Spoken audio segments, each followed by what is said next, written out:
Hey guys, how's it going?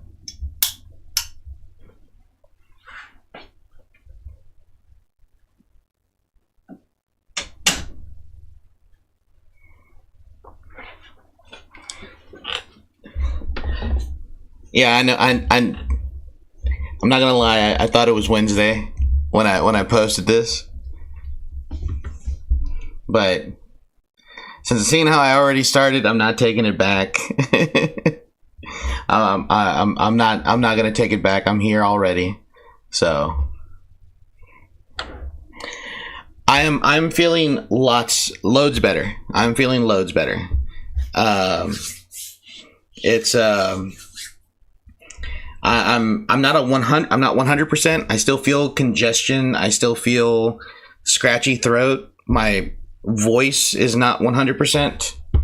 I tried recording a video earlier today and I tried doing voices at different pitches and I just couldn't do it. So I had to scrap the video and I'll just have to try again. Hopefully this weekend. Hopefully I'm feeling a little bit better by then. Or at least my voice returns to normal. Because I feel bad. I don't feel bad, you know. It's the YouTube guy. it's the YouTube / teacher guy. That's who this is. So hopefully this weekend I can actually go do that. Wargaming Tuesday, yay!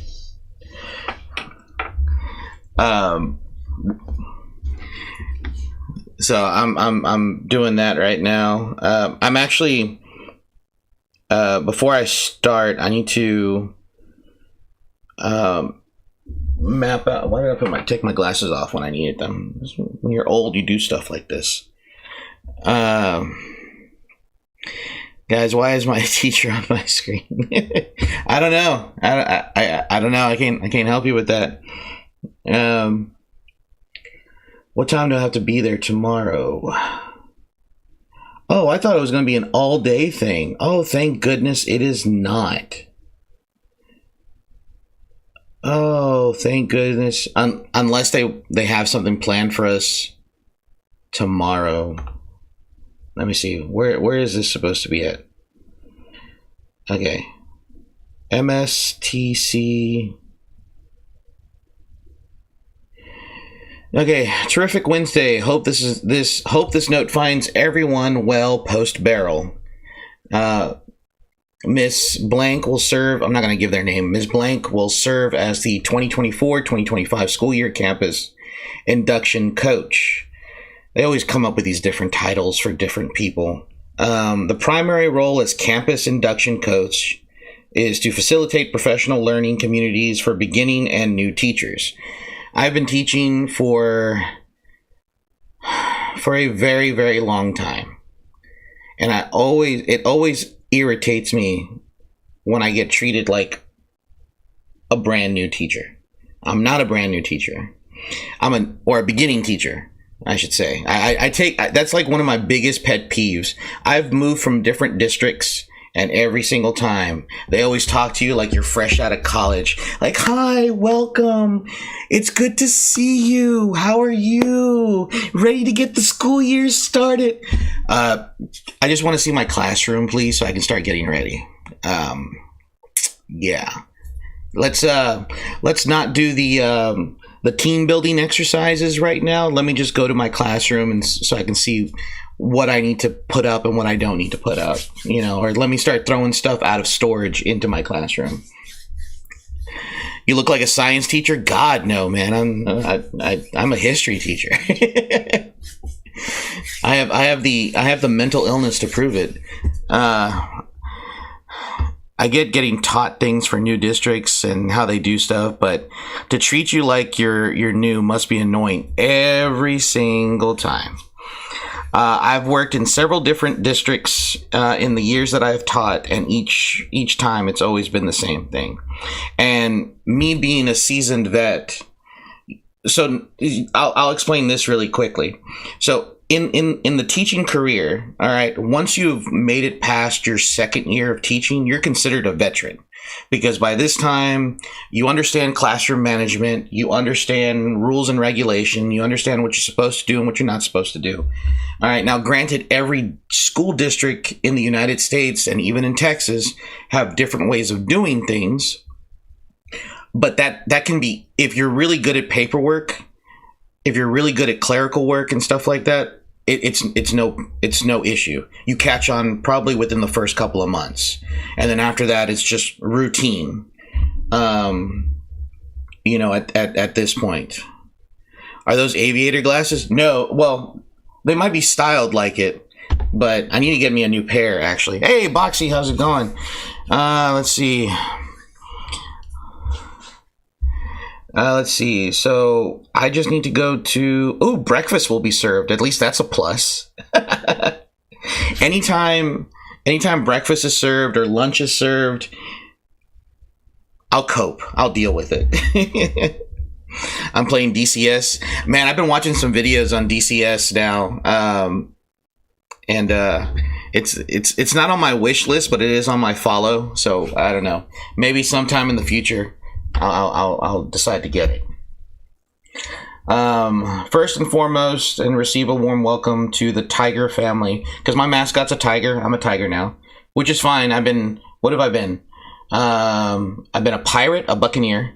I've been a Mustang, a horse, a Mustang horse. And then, yeah. I've been a deer, or a stag, I guess it would be a stag. Let's see, I was stag for about a year. I was a Mustang for about 3 or 4 years.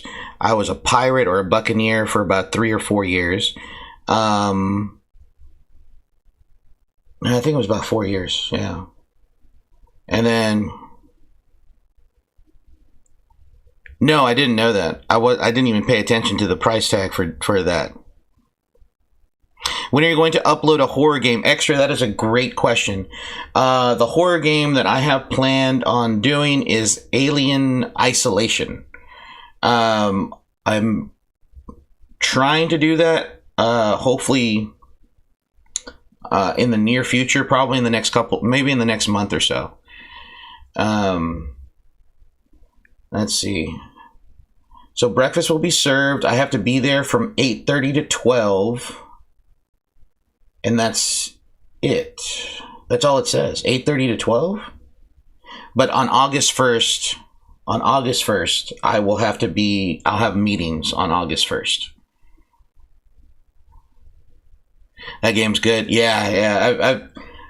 I've had it now for a while, but I've just been too chicken to play it. Was the gator when I was in middle school. Also didn't know my close friend was the mascot.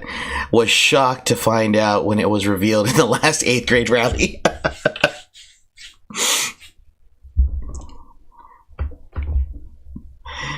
Oh man.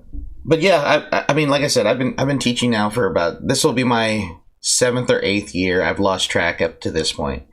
And whenever you move from one district to another, and this is what a lot of, and I guess I'm always how can I put this nicely? I'm always the rotten apple in the barrel. All right. So normally what I try to do, the Patriot is the greatest school mascot. I have no doubt that is an awesome one. So when I go to these things, I try to stay as far away from people. All right. It's not because I don't like people. I mean, that's some of the issue, but I don't want to poison the well. Okay. So I try to stay away from new teachers as much as possible, because if they start talking to me and they start asking me questions and they start asking me how long I've been teaching. And every now and then I'll get the question like, do you have any advice for a first year teacher or something like that? And when I open my mouth, hey world, how's it going? Hey Ice, how's it going? Long time no see, guys. Was the bear. We had so many lame puns and mottos. What's the topic? I'm just talking about the fact that I'm going to be treated like a new teacher this year after 6-7 years of teaching. Nothing major.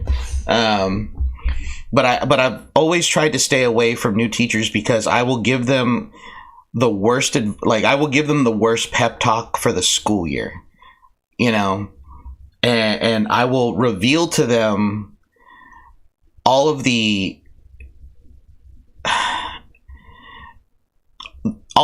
corporatism. That's the best word that I can honestly think about it. Think of the corporatism that is involved in schools nowadays. Schools are run like corporations. They're run like businesses. They're not run like schools. All right. And this is why teachers, when they get together, we have team building exercises and we have get to know yous and what did you do for the summer and what are 4 things that you like and what's 1 thing that you don't like and what are you looking forward to in the school year? Like me personally, I just want to teach. I don't care about any of the extra fluff. Just send me to my classroom. Let me set my classroom up. Look at the content that I have to teach, update some lessons, and let me do my work. Being bogged down by countless meetings and, pep rallies and pep talks, and we're here for you. We understand that this is your first year here, and this school district, we're like a family. When they say we're like a family, that's a red flag. That's a red flag. No, I'll take a look at it right now, Angel. I'll take a look at it right now. And I'll be honest with you guys.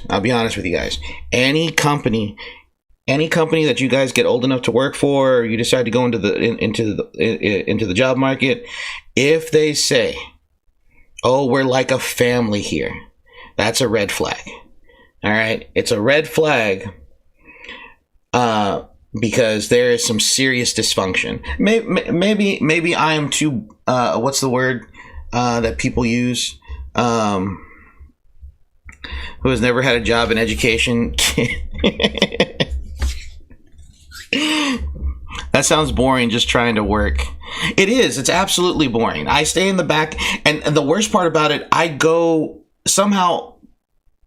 The older veteran teachers that are from other districts that are coming to whatever district that I'm at, they gravitate towards me, and we'll sit in the back of the classroom or we'll sit in the back of the meeting and we will cut up during the meeting. Like, we're worse. Veteran teachers are the worst because we're just like our students. All right. We will sit in the back of the meeting, making jokes and talking about the presenter, talking about the administrators. This is like what we do.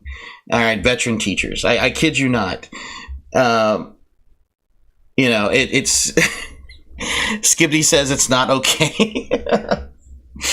Oh no. I saw a meme, but I don't know if it's. I hope it's a meme. But supposedly Michael Bay is supposed to be making a Skibbity toilet film. I hope that is just a meme. I hope it's not true whatsoever. Oh, look at that! It is free. What's not free are some of these. Holy crap! F-18C. What's not free are the planes. I mean, I'm sure they gave you some basic models or whatever, but help, the brain rot is getting to me in Gen Z. The brain rot. My Brit Lit teacher for my senior year was retiring, and she was pretty cool, just like us. It is true. Yeah, it's like, and I don't want to corrupt the first year teachers. And the reason why I don't want to do that is because they're still young and they need to figure it out on their own. If I poison the well early on, that puts a target on my back with the administrators.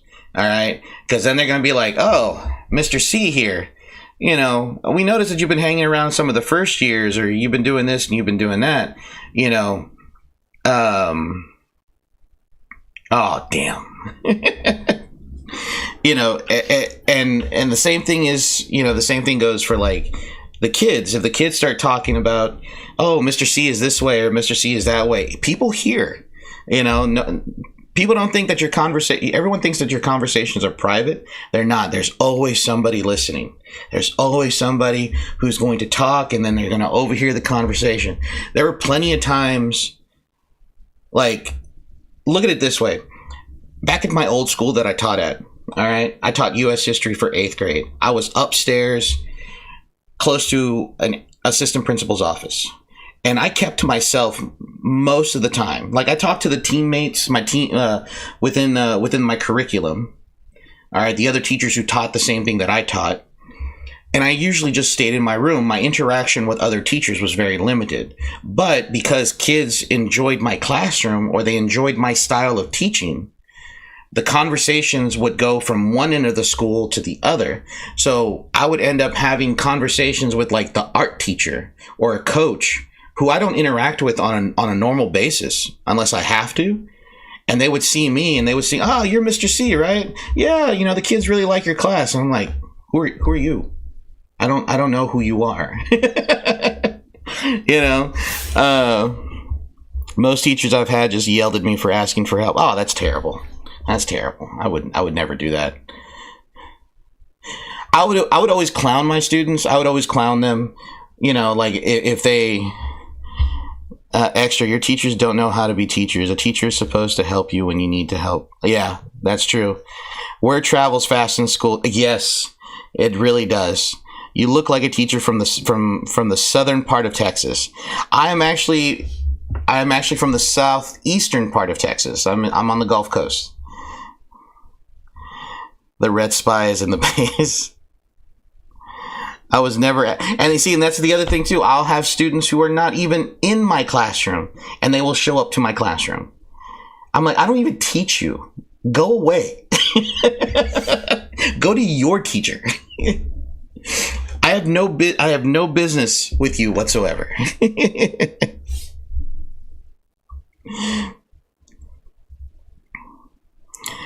Close. Actually, I actually live 45 minutes from Galveston.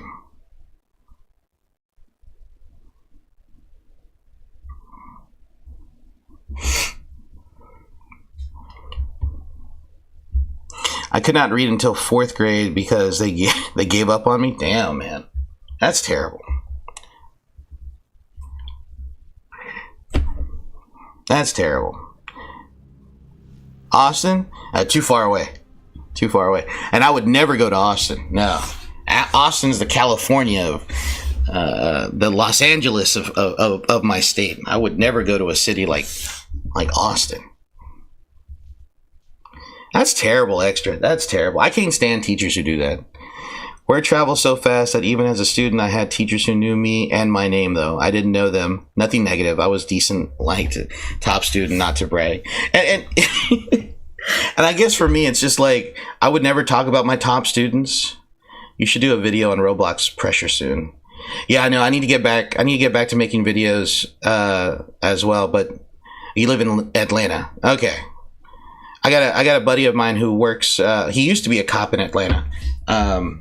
He's no longer a cop in Atlanta. He works at a Publix. He's a store manager, I think, now. He loves it. I still struggle, but I'm getting better. Well, that's good, extra. That's good. Reading, writing, math, all those things. It takes time and it takes practice. No one is ever born with the skills to be able to read, write, walk, and all that stuff. You just got to keep on practicing. Even me, I struggle at math still, and I struggle in math quite a bit, and I still practice. I have to practice. If not, it's just like, and I'm not talking like basic math. I know my 1 + 1, 2 + 2, but like algebra, geometry, and stuff like that. So like, I gotta stay in practice most of the time. So it's good that you keep on practicing. You know, the all administration in my school knows me for some reason. Not that I'm a bad student. Whenever I would get dragged out, it would always be an athlete director who I'm like in the metro part at all, but near Lawrenceville. Okay, I mean I've been to Atlanta like maybe once in my life, not anytime recently. I think I was like 16 or 17, but that was like a long time ago. That was a long time ago. You know.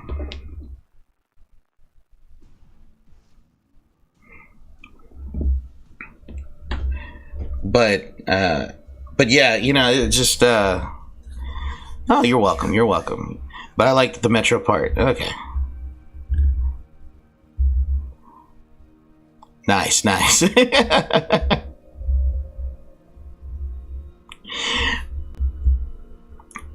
Didn't World War III start? It hasn't yet. I haven't been aware of anything.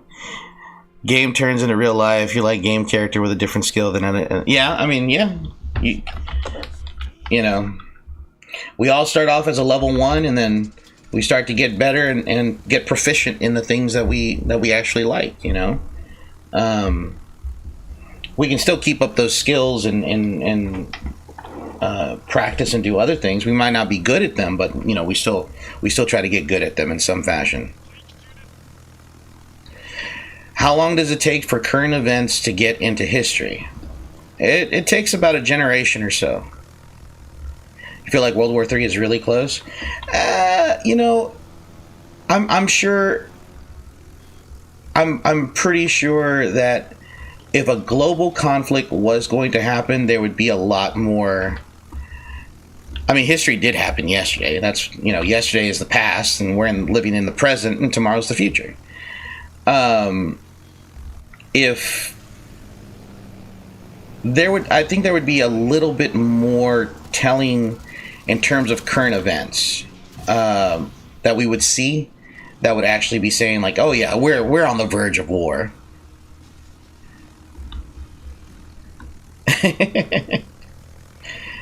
I mean, 9/11, let's see, 9/11 happened when I was a kid, and I think it made it into the textbooks maybe 2017, maybe a little bit sooner than that,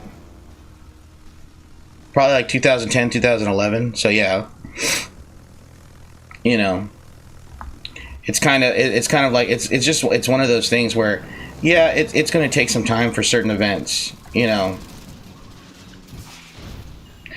I mean, I personally, what's your opinion on mutually assured destruction? On MAD? I think it's the best diplomacy ever. Today is Tuesday. Yes, I know it's Tuesday. I thought it was Wednesday. I'm not going to lie. I thought it was Wednesday.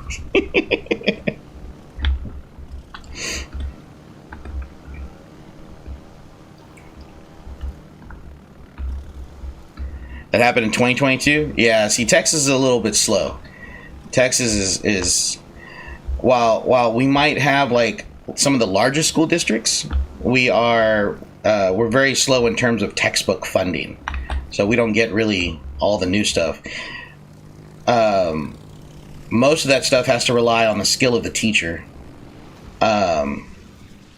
Basically. So if the teacher's any good, they'll talk about certain topics and they can kind of relate them. But, you know, history is taught in sections, you know? So in middle school, at least in the state of Texas, kids are taught our state's history up to the modern period, and then they're taught U.S. history. What do you call it? U.S. history to Reconstruction. So colonization to Reconstruction. We're torpedoing. I start school August 12th, so I am.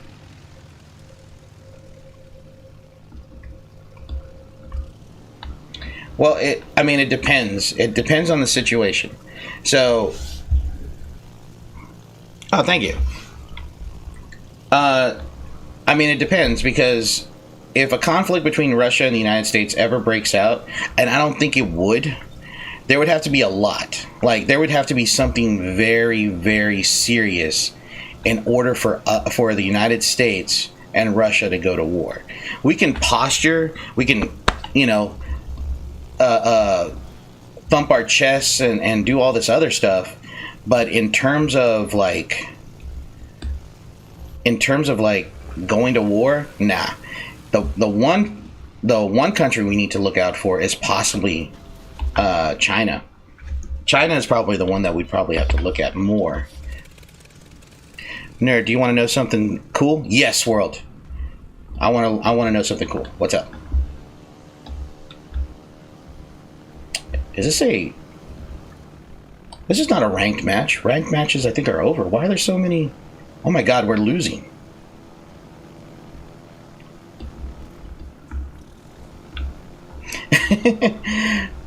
Yeah, I mean, it would have to be Article 3. Is it Article 3 or Article 5? I think it's Article 5. No? Article 3. I think it's Article 3. Well, either way, something that would affect a NATO country, something would have to happen to a NATO country that Russia had done. He's going to turn into that. He's going to miss. Oh wait, no. Barely skimmed the surface on that one. Didn't even touch it. I'm going to try to slow this down. Yeah, that's not going to go anywhere. He's turning. I'm too close to him. I need to get a little bit further away so I can have time to actually.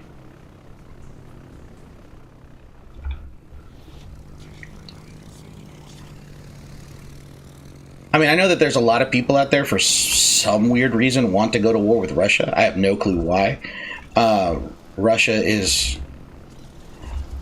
Russia still hasn't really recovered since the Cold War.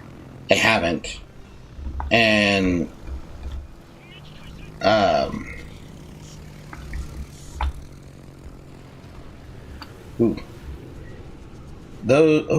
might please hit both of them. Got it. All right. I at least want to sink that ship since I've been hitting it quite a bit. How did this happen? But yeah, no. Russia hasn't really recovered. Hasn't recovered from the Cold War, and they are still years behind the United States. You know, they are still years behind them. They're years behind most European nations. People can say like, oh, well, they have this new type of tank and they have these supersonic missiles now and this and that. Like, okay, but do they work? All right, that's the other question. Do they work? That was a good hit.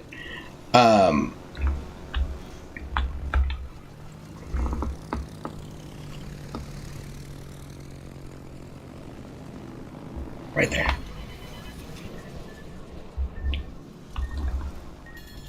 Come on, come on, come on, come on. Oh, you kidding me?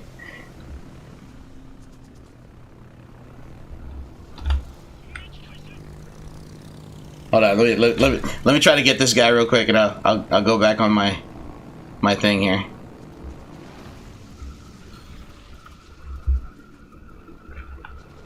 Got him. All right.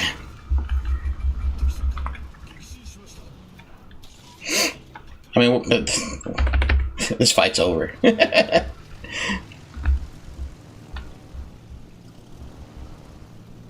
No, there's that. Well, it's not so much that everybody wants to rule the world. All right. It's a great song. Great song. Red Balloons, 99 Red Balloons is actually a really good song too, if you understand the meaning behind it. That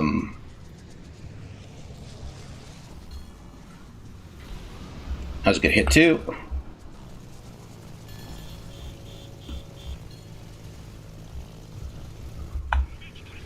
Ooh.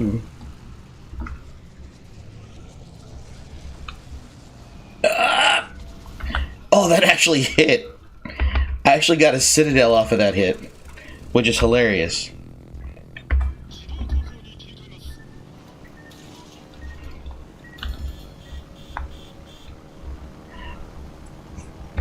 So, like, what we kind of have to understand about like modern conflicts today. All right, there's two things that drives modern conflicts. The first thing is ideology. All right, whether that's political ideology or religious ideology, all of that drives countries to do something, right? So, like for instance, if we take a look at Israel and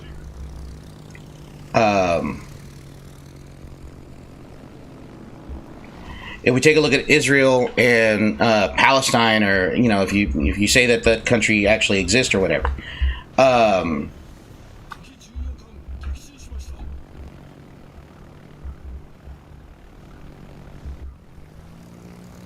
you did? I will definitely take a look at it.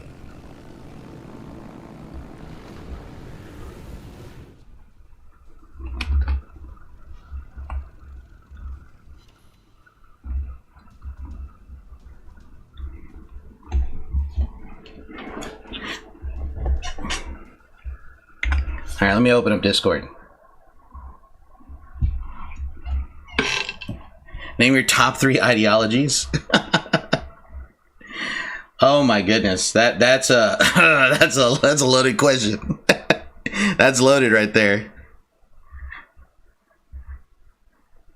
All right, let me take a look at what we got here. I've been so sick that I have not.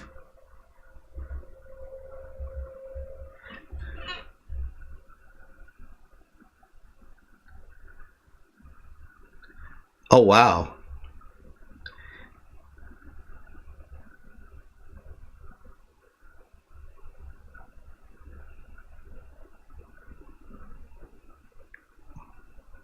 I didn't see that. I didn't see that comment, world, because after I message everybody at 9:23. Let me see. Where did you post it? Valheim with Hayden. I need to talk to Hayden. Zenless Zone Zero. Is that new gacha game?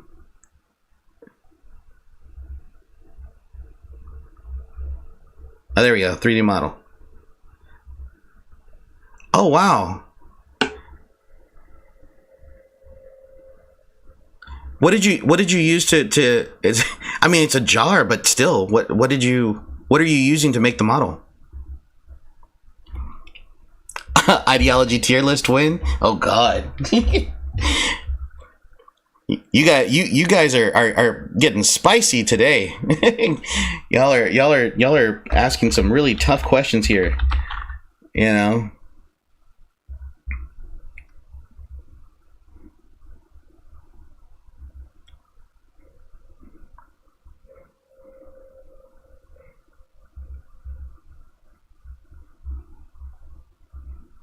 Let's see, hold on.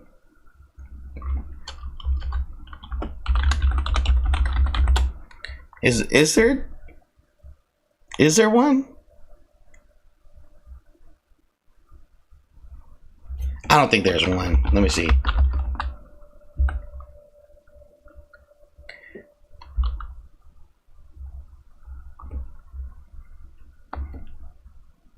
Oh, wow, there is actually one.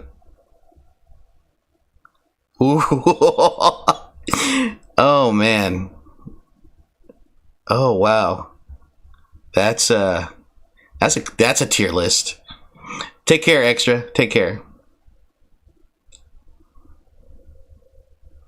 Top 10. Man, you'd be surprised like how many it's posted in general. Zenless is the new gacha game. It's really fun. I've been having a lot of fun with Blue Archive. My top eye is Pastafarianism, aka Flying Spaghetti Monster Religion.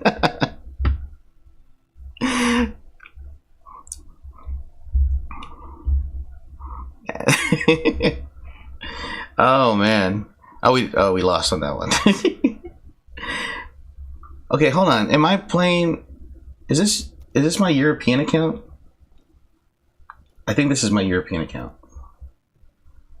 Yep, it's my European account, because here's the Battleship Texas. The original gangsta. The creator of the gangsta lean. On D-Day. Let's see. You know what? I haven't played as a Chinese destroyer in a long time. Let me go ahead and do that. It's a tier 6 destroyer.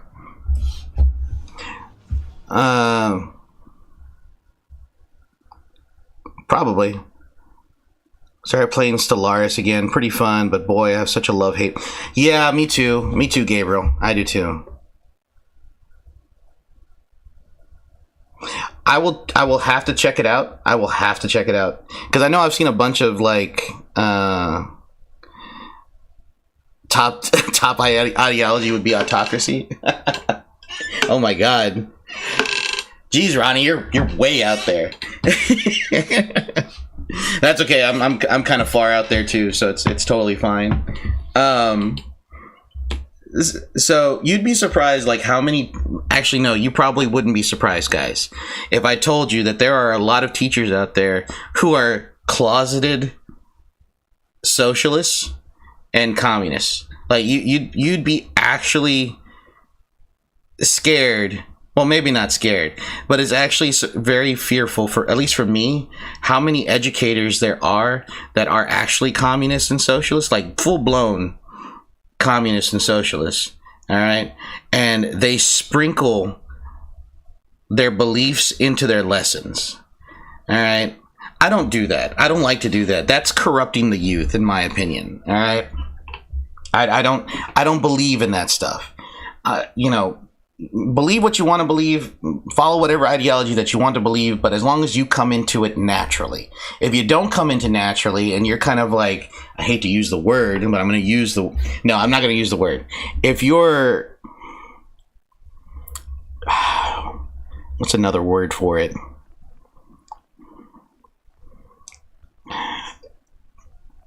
If you're exposed, there you go. If you're exposed to it and you've seen it on a regular basis, all right, you probably know what word I was trying to say. It's a hot button word now, especially now. Ooh boy.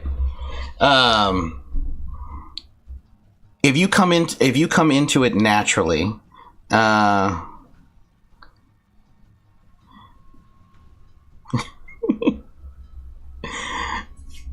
I've seen the ads of Triple Z on YouTube, and I have that doggone app that I saw one VTuber playing, and she was playing Azure Lane, and which is another gacha game that I play. Azure Lane and Blue Archive. So I don't really know my ideology. I'm fairly neutral and usually both sides to most things. Yeah. That's what an autocracy is.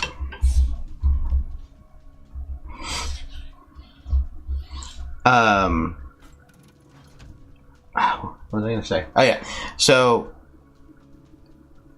but yeah. So it's very right. I mean, and it's okay to see both sides. I mean, that's fine. You know, it's okay to see both sides of the aisle. You know. You just have to understand, like, a centrists are both hated and respected. They're usually more hated than they are anything else. Is that dude AFK? Are you seriously AFK?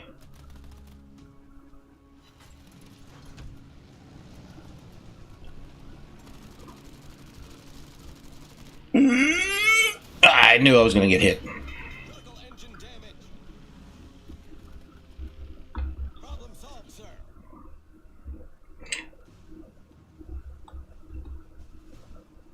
Right. I mean, look up what I put on the main chat of Discord. Okay. Give me a moment to do that. I will definitely check it out. Drifting boat in 2024. Yeah. I want to get close to C, but I cannot. Hey, what's going on, Henry? What's going on? Welcome to the Wednesday/Tuesday stream. I can't believe I put that on there.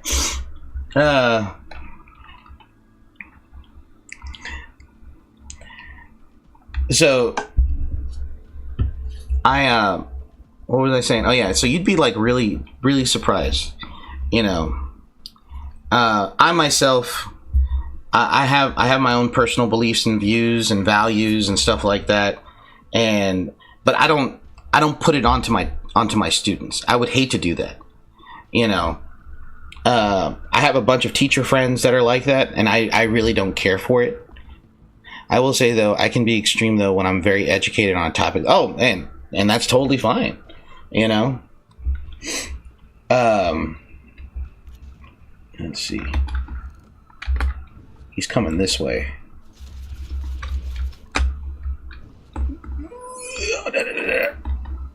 I should have been paying attention.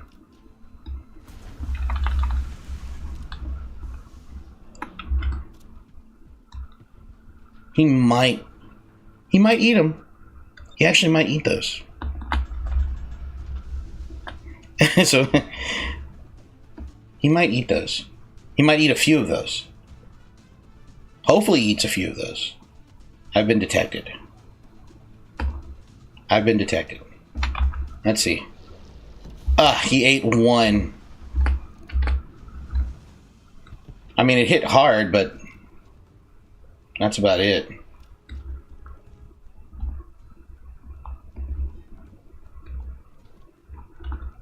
"20 seconds on the reload."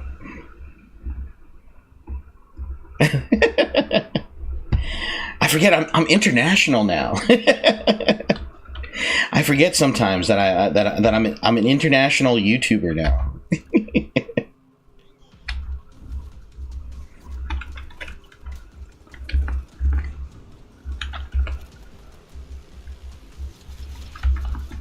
All right, let's see if that happens. Hey, Extra, welcome back. Yeah, no one should put their ideologies onto impressionable minds, although I do believe kids should know of the ideologies. No, you're absolutely right. Although, and what they would, and you see, and that's very important too. So, I mean, that's the reason why, like in world geography, your students are generally taught what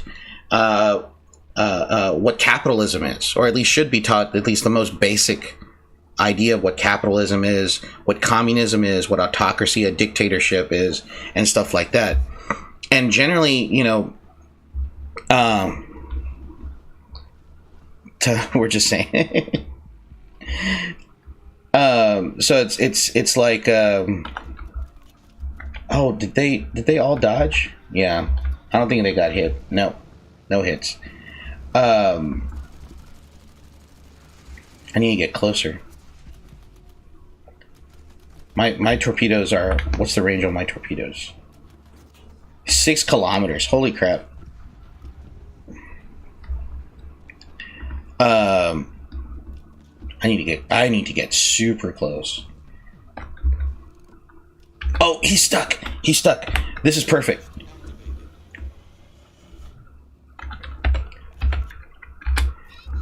If I can just get in there. I got the engine boost. Oh, please.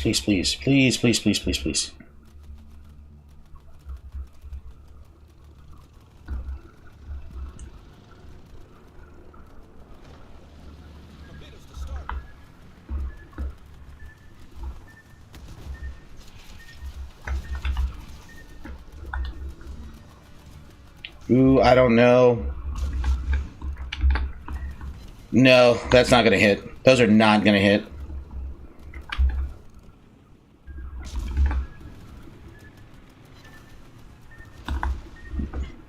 No, he wasn't as stuck as I thought he was. Dang it.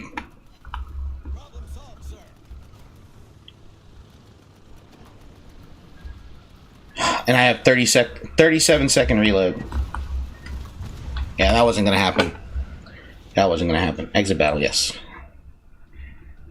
I just go for the samples.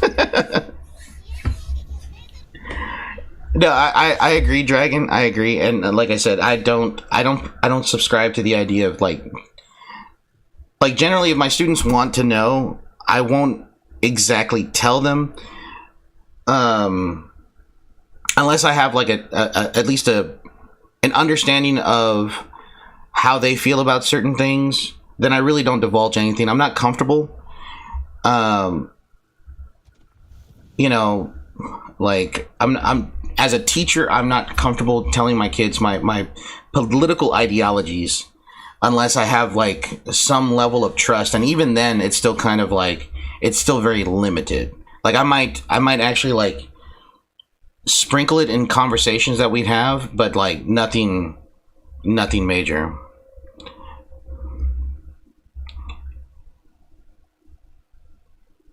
Costco is meant.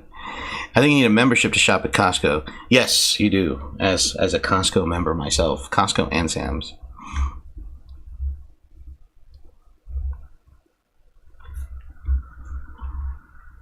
Let me open up the Discord here. Take a look here.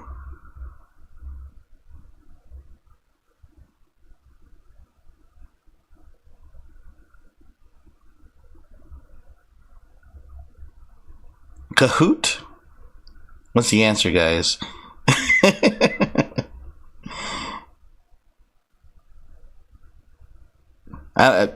Blue, I guess.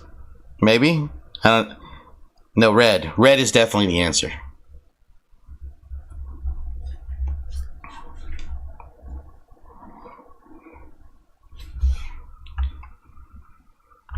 Mostly everything comes in bulk. This is true. This is true. I've been to a Circle K before. Well, actually, no. Me and Circle K have we have beef. Me and Circle K.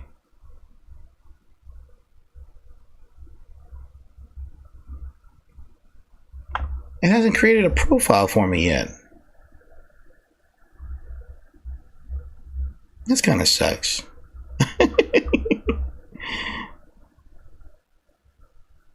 I'm gonna have to check it out later. Like, this is crazy. I don't have a personality, maybe. Like some of these ideologies, I'm not even familiar with. Some of them, I am not even familiar. Might hit 10 people on stream soon. I know, right? I need to start streaming early if that's the case, man. Ah. Don't look behind the curtain.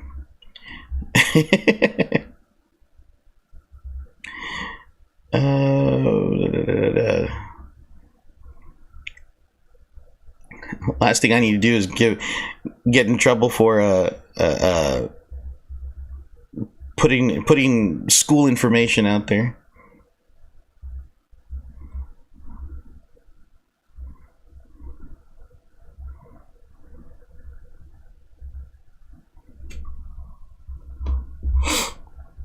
We need more people.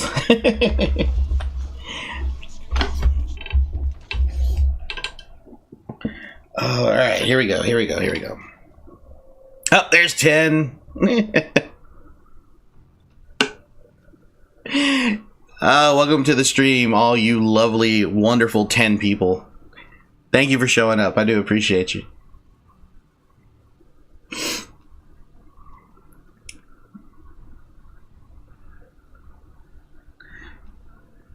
Your sister sent me like my wife sends me the craziest things on TikTok. I actually got in trouble.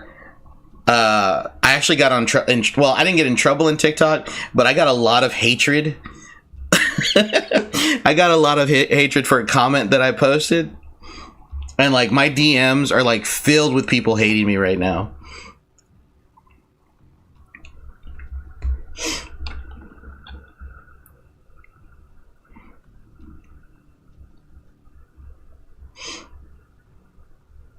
Like the comment itself has like 700 and I think 700 and some odd likes to it, but the amount of vitriol, the amount of hatred that I am receiving for said comment, and then of course me responding and replying to said comments probably doesn't help either.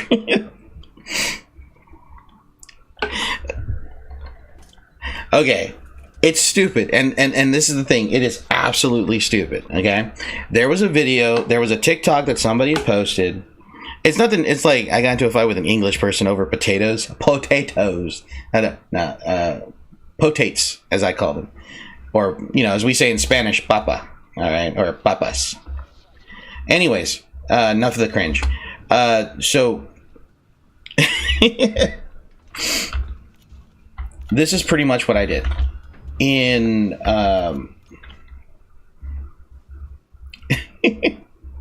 it's usually how it starts. If you only knew,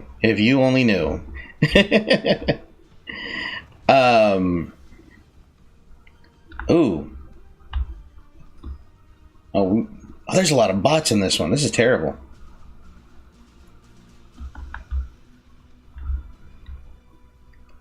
Thanks, I appreciate it. Damn, not a single one. He didn't eat a single one of those. Okay. Boy just ran into it. Okay, so this is what happened. I was scrolling through TikTok, and I like X-Men. All right, I'm an X-Men fan from the 90s. Like that's my X-Men, right? If you haven't seen like the X-Men show from the 90s specifically, like it's pretty peak. I would have to say it's pretty peak. And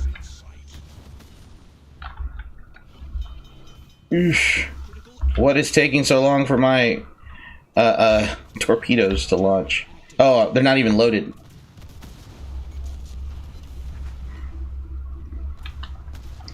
Oh.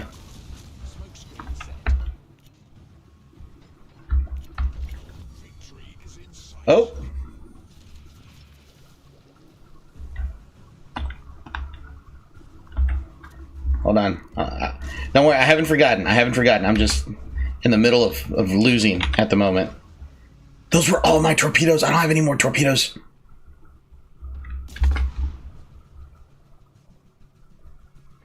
Are you serious? Well, anywho. So this is what happened. Dude posted a video about X-Men from the 90s. And, you know, basically saying like, you know, cartoons are not, you know, they're not made like this or whatever. That was funny. And it's from one of my favorite X-Men. One of my favorite X-Men is Nightcrawler. All right. If you're not familiar with who Nightcrawler is he's got blue skin and he's able to teleport from one place to another. And I wouldn't say like he's one of the major ones, but he does have some cool plot points. So, you know, people were talking about this in the comments, and I was noticing a few things in here and there. And so I posted, like for me growing up,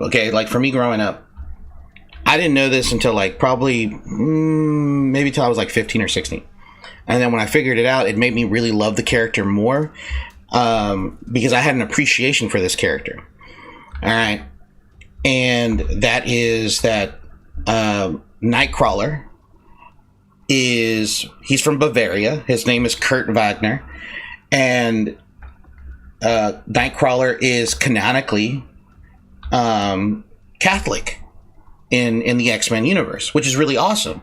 Myself, as a Catholic myself, I identified with this character as this is a cool character, and you can see in his storylines the struggles and things like that, and the persistence of his character, and it really kind of relates and ties in. As I got older, I started to appreciate this character more. I tased myself. Oh goodness. Try walking into tear gas. All right. That's never a fun experience. And so, you know, I definitely could relate to this character. And because at the time when I was younger, I was going through my own personal struggles, my own personal fights, and stuff like that.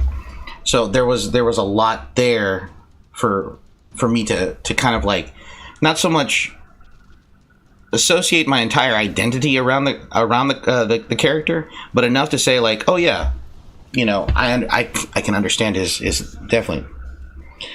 Bet I will. So I posted in the comment section. You know, understanding who Nightcrawler is and understanding that he's canonically Catholic makes this character so much better, because it was a scene from X-Men where Logan or Wolverine, you know, he's always angry. He's got this pent up rage all the time. Like he's a real, like you can feel that character. Like we're all somewhat like that. All right.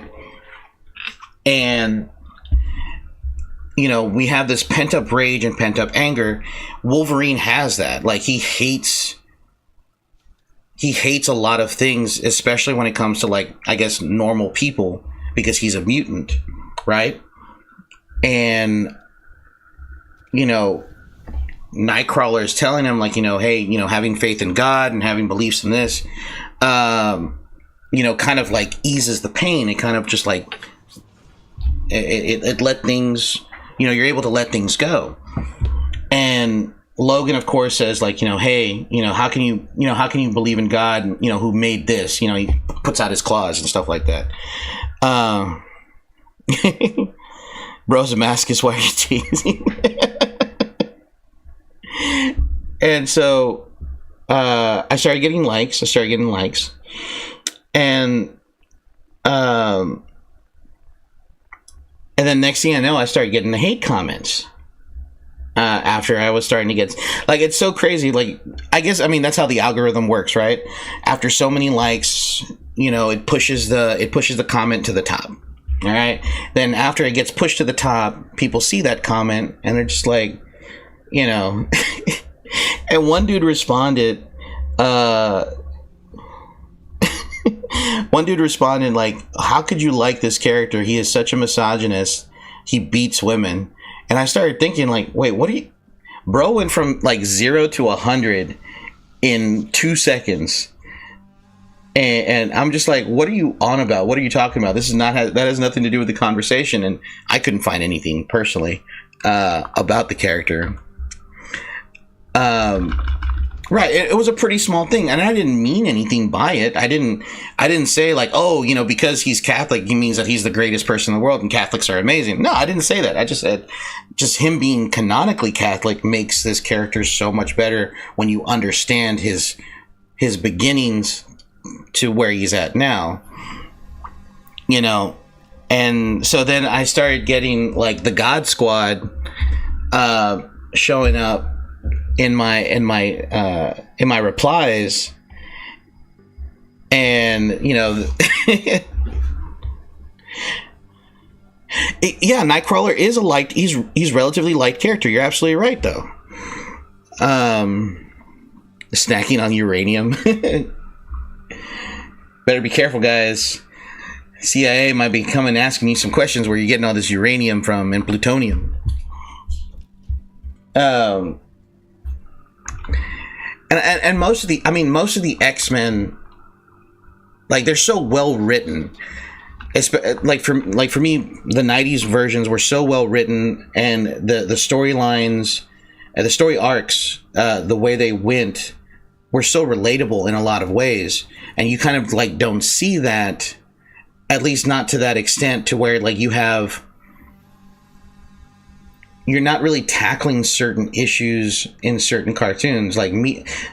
And I would, how can I put this? I'm trying to phrase this correctly here, without fanboying too much, and not trying to be like, oh, you know, this is how it was back in my day.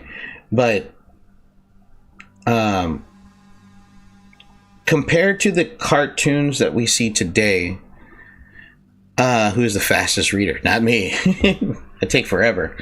That's why most of my books are on audiobooks. Then I just don't have the time to read. Not with a 2-year-old. I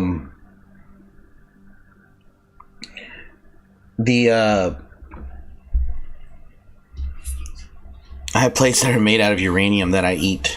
That you eat the plates of uranium, or that you eat off the plates of uranium.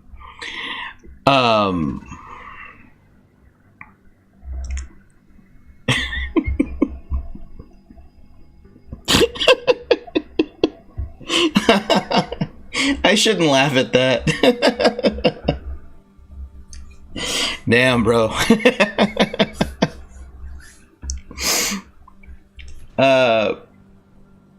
But you know, the thing is that, you know, I had these guys coming into my replies, and then after I started refuting some of their comments, you know, then they started DMing me on TikTok and spewing all kinds of just hatred. And I mean, I ignore it for the most part, but it surprised me. Like I all I said was something very innocent and very just something small, just in reference to the character, right?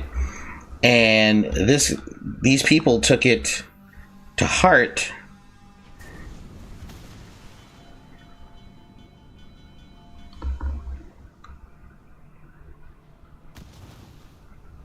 Well, you see, now here's the thing. All right, I know this is going to sound pretty bad. But I'm actually pro gatekeeping. You know, and the reason why I'm pro gatekeeping to an extent. You know, I have no problem with people who want to experience the material, but the problem is when you're coming in and you're applying your own headcanon and trying to make it canon, right? Oh shoot! No wonder my ship hasn't been turning. The battery on my the battery on my thing died. Where's my cable? Ah, there it is. I was trying to figure out what the hell was going on. Well, at least tomorrow it's going to get a full charge. I forgot to charge it last night. Or I just need to buy a new keyboard altogether. Probably need to buy a new keyboard.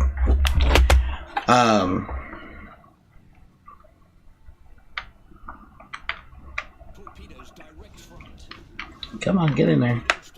Stupid charger. Ah, shoot. I'm dead. There he goes. Alright, cool.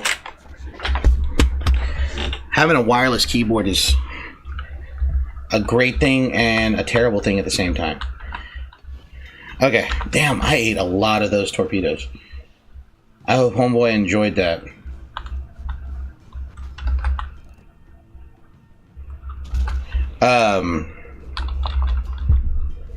Hey, Nunai, how's it going? So, like I was saying, I'm very, when it comes to, like, for instance, we take a look at Star Wars, okay? I don't know how many of y'all are Star Wars fans, but for me, I'm a Star Wars fan. Growing up in my part of Texas, you know, nerdy stuff wasn't the in thing. Texas has always been sports. It's always been football, baseball, stuff like that. While I played those sports growing up, they were never my thing, you know.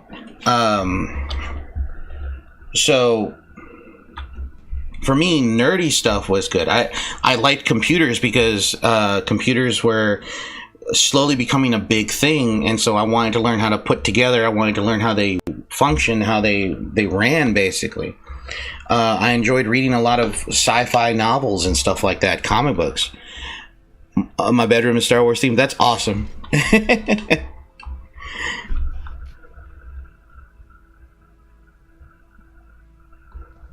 So people heavily misunderstand the material they're reading. Yeah, I couldn't agree more. You know, and And the thing is, like, if we take a look at Star Wars, Star Wars was never a popular thing. It was never seen as a popular thing. It wasn't. It was meant to be a niche group of people that enjoyed enjoyed the universe as it was, and it was very, very small community of individuals. And then, for some odd reason, it got really big. It became very popular. Nerd and geek culture, which was generally seen as social outcasts, normally nerds and geeks were pushed aside compared to everybody else, were generally antisocial. I'm still kind of antisocial now. But the thing is behind that is that generally, if you like nerdy and geeky stuff, you weren't a normal individual, right? You were, at least growing up when I was a kid. And then after nerd and geek culture became a popular thing, and then all of the, I guess, popular people started getting into it, then it became normal. It became the norm in terms of culture, and it's been going downhill ever since. There's really, it's just a fad. It's just it's another, kind of like when people would have like the latest Nikes or the latest Air Jordans. They may have appreciated those things, but in actuality, it's just another fad. It's another phase. It's gonna change with the seasons. And then when it gets to the point to where they don't like it, then they want to change it so it benefits them, and it doesn't do anything. It doesn't do anything positive. It doesn't do anything positive for the community as a whole.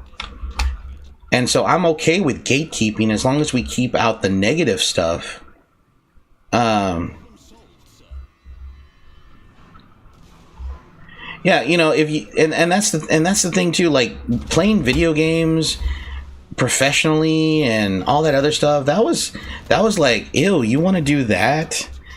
That's something that you want to do? Like, why don't you get a real job, go do this, go do that, all this other stuff. Like, you play Dungeons and Dragons, you dress up and you play, yeah,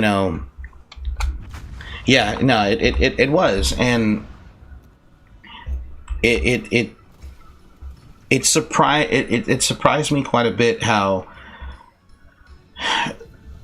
it became so mainstream. Like anime has become mainstream. I can't stand that anime has become mainstream. I enjoyed watching my anime, whether it been slice of life, rom-com, shonen, absolute like like stuff that makes you have an existential crisis, like Berserk. I like that, but then when it became mainstream, because as nerds, as nerds, we want to share that with people so we can get friends, right? The only problem is we were sharing too much with too many people, and they were like, oh, this is so cool. I'm popular. I can show this to everybody else how cool it is.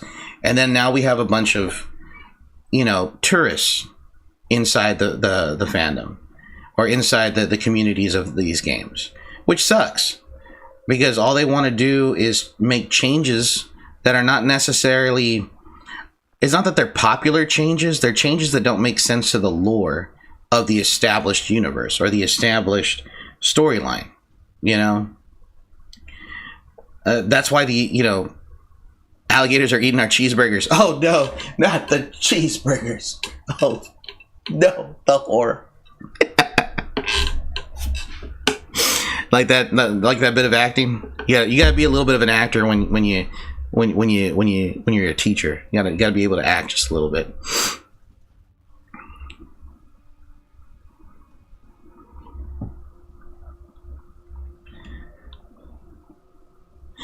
Exactly, and it's kind of sad. Like for me watching the communities or the fandoms that I really enjoyed as a kid, seeing them being basically just rotted away from the inside. It kind of hurts, but it's not mine. You know, I never. Ask me if I knew there's some nerd media, and if I didn't tell them about it. Like I don't put myself. I don't lay claim to anything, you know, and that's what a lot of the toxic elements of gatekeeping or gatekeepers have, is that they claim ownership. Like, this is mine. This is you know, you can't touch it. It's my toy. All right, but you know, then that's what kind of hurts gatekeeping, in the sense that what we should be doing is pushing the negative out and trying to keep what is already established. All right, and then just build off of that. What I hate about millennials is millennials are so, and I say this as a millennial, millennials are so ingrained with nostalgia.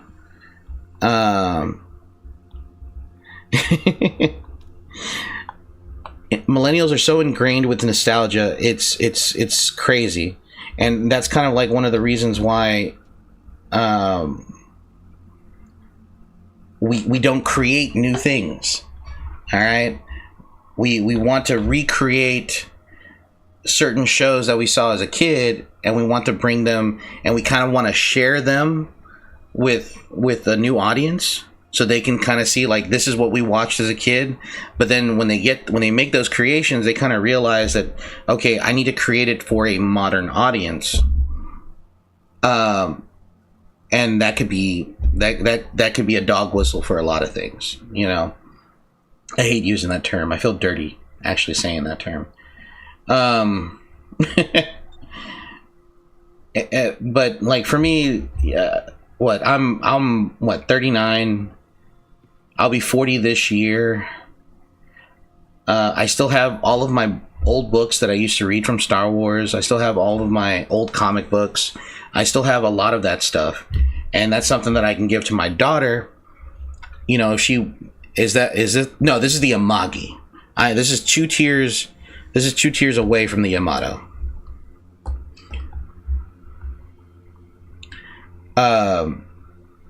You know, I can give those to her. You know, but you know, it's just kind of weird. We shouldn't, if we want to gatekeep the negative aspects of certain things out of certain fandoms, we have to understand it's not ours. It belongs to everyone, and we should probably just get rid of the tourists who are only here because it's a fad. Those are the ones we got to get rid of. Everyone else, well, they can stay. You know, it's kind of like those people from, like, have y'all ever experienced the absolute animosity from the Genshin Impact community? That is a community that I cannot be a part of.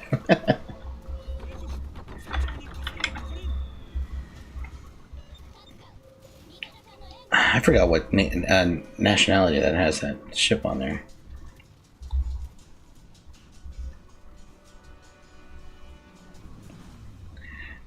Yeah. Can I have a cookie? Yes, Angel. You can have a cookie. You can have whatever cookie that you want.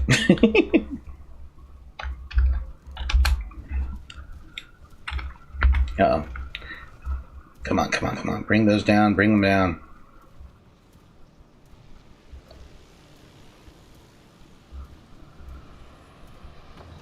That hurt. Oh, look, there's a pilot who parachuted. Let's commit a war crime and shoot him.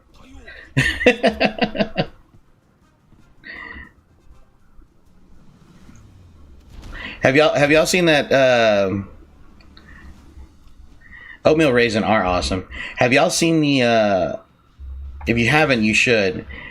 Where Snoopy commits a war crime. That's absolutely hilarious. I saw that video. It's probably an older video, and I know that I've seen it before, but I watched it again, and it is absolutely hilarious. I couldn't stop laughing through the entire showing. I think that's the Netherlands. I think that's like a premium ship right there.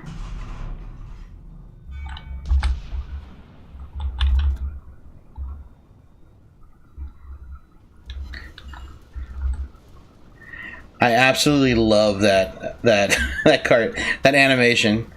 I absolutely love it. It is the best. I'm gonna die here. Oh no, I'm okay. Somehow I survived.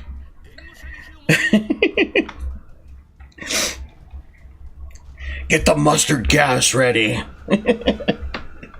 I loved it. I was just like, oh man.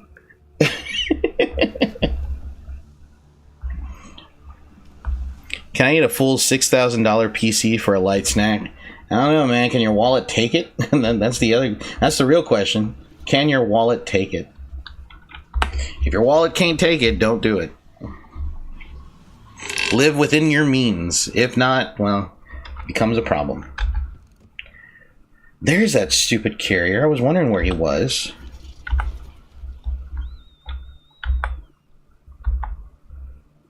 It doesn't help me.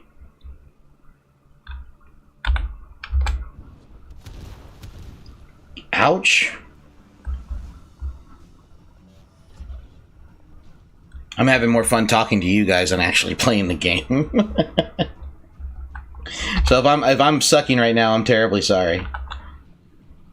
But I'm having way more fun talking to you guys.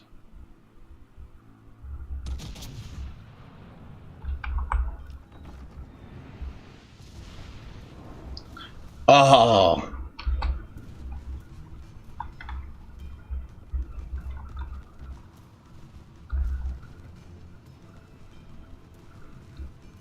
No, but I still am.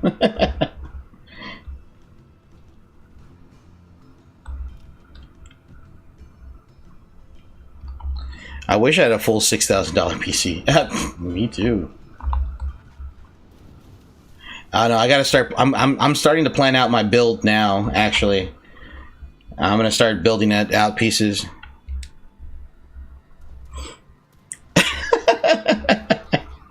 It's okay. It's totally okay. I don't get out much either. Most of the time, if I do go out, I go out with my best friend, who, if he's visiting from Georgia, we will probably go have a beer or something. Awami. I've never seen the Awami before. What tier is the Awami? Holy crap, that's a tier 9. Holy crap, man. 25 kilometer, almost 26 kilometer range on the main battery. It has torpedoes. Holy crap, dude. That is absolute. He sees me. I'm dead. Anyway, so it's fine. All right, hold on. Exit battle, yes. Angel, you have a build in mind? That's good. Now, I think my next build is going to be. I don't know if I know I want to tone it up in terms of processing power, so I might go for like a Threadripper, but I'm not 100% sure. I have terrible social anxiety, unfortunately. I have a social battery. Like communicating with you guys over the internet doesn't drain my social battery. If I'm in public and I'm talking to people, my social battery drains. So, and I know that sounds very weird, like, well, you're a school teacher. Well, yeah, I like doing what I'm doing, and I can teach, but interacting with other teachers and other people that are not part of my job drains my social battery. So if I have to talk to my boss or the principal, my battery starts to drain. If I have to talk to other teachers in meetings or do this or do that, it drains my battery. And it's terrible. Guys, do you prefer country balls or country humans more? What's a country? What's country balls?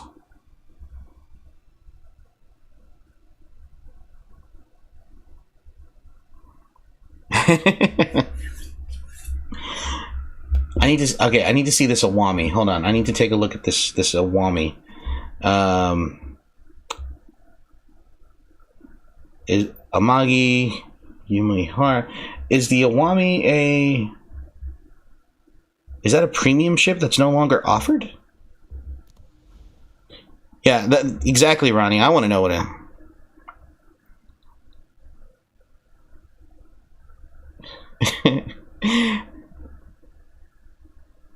Neither, because they both have degenerate fandoms. Degeneracy, you say?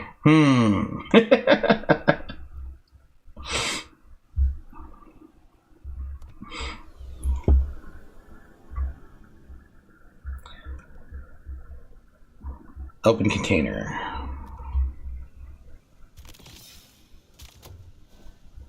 Ooh, Commander XP. That's good. Right? That's Commander XP. Elite Commander XP. Back to port.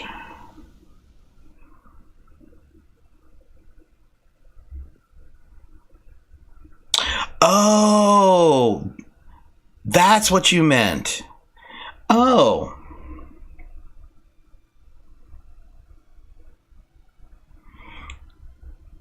Country humans are more weird. Okay, so I prefer country balls. I know that sounds weird. I have a couple of friends. They do YouTube content, and they're one is the country of Turkey, and he used to do a lot of World of Warship stuff. He hasn't posted any videos in a while, which sucks. I actually liked his content. Let's see. View all containers. Economic rewards. Yes. Open those two. I know this is going to sound weird, but I actually I didn't have a country ball per se. I actually had a state ball made. And I actually had designed it. Why did I back out? I had other containers I wanted to open. Oh, you doofus. Not that I wanted to get into the community.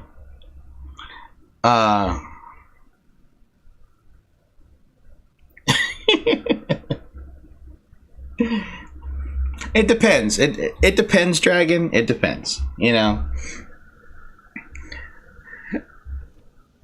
I know I'm not it's not worth sharing, but a lot of people thought I was an actual incel on X. All right, because I don't talk about my wife, and I rarely talk about the fact that I'm married on X. And so a lot of the circles that I talked to thought that I was an actual incel, or at least what's the word?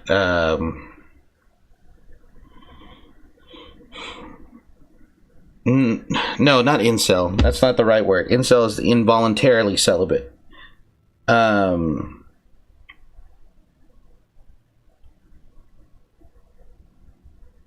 Bossel or something like that. Basically, voluntarily celibate. A lot of people thought that I was, because I never talked about my wife. I never really talked about anything else. I was always in different anime circles and political circles and this and that, like just stirring trouble and stirring the pot like I usually do. All right. And so I had actually made a post talking about that my anniversary to my wife and I were coming up. And next thing you know, my DMs start getting filled. Yeah, I know, right? My DMs get filled with a bunch of people who I've been friends with. Well, friends. We've been following each other on Twitter or on X for like years. And, you know, They're like, how come you didn't say that you were married? And I'm over here thinking that, you know, this and that. I'm like, I don't know why I posted it on Twitter. Sorry. I was just cracking up. And I had to check my post. I'm like, I've never talked about my wife. I've never talked about my daughter. I had a girlfriend. She was amazing while it lasted.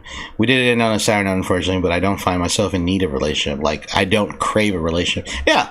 I mean, that's perfect, because then, you know, a relationship will fall in your lap when you least expect it. And then it's going to be like really awesome and really amazing. And if it doesn't happen, then, you know, it doesn't happen. It doesn't bother you, you know, and generally that has always been my approach to relationships. I've never actually gone out and sought after one. Never said that I needed one either. In a way, it's not so much that they come to you.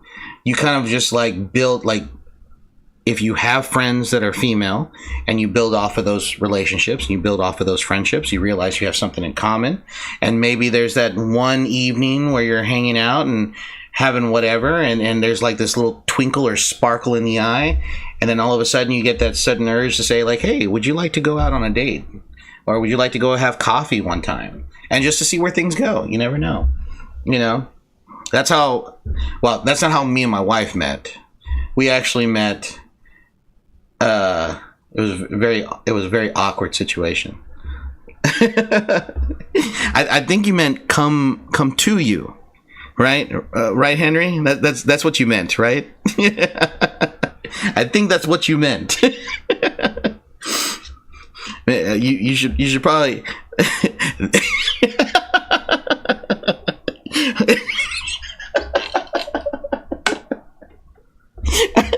I haven't seen those comments disappear so quick.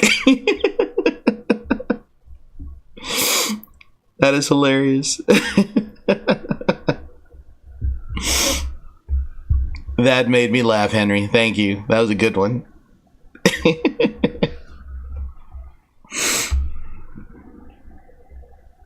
Well, I only have 2 friends, and until she introduced me to someone, her partner, and I just went with it's lol. Well, I only have 2 friends, and I really don't want friends because they always start drama, and I don't think a relationship will start drama. And I like a girl, and she's likes me. Well, yeah.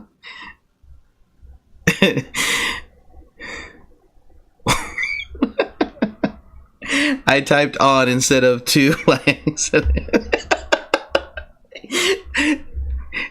I'm going to accept that, Henry. It's too late. It's canon now. As I read the comment out loud, it became canon. So now it's part of the now it's part of the Nerd Nation canon lore now. So kudos.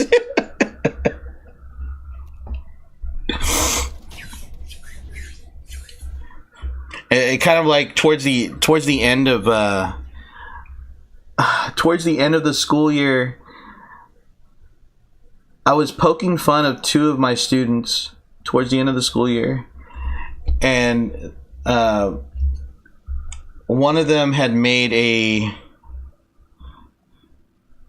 different countries. Oh yeah, Hatalia. My younger sister, she was really big into Hatalia. I remember that. I never got into it. Never got into it. So what do I think?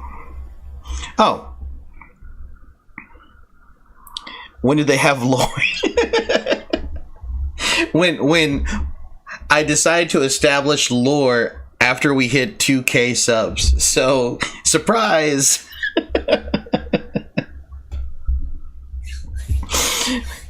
So now we've added a chapter into the lore of Nerd Nation. So congratulations.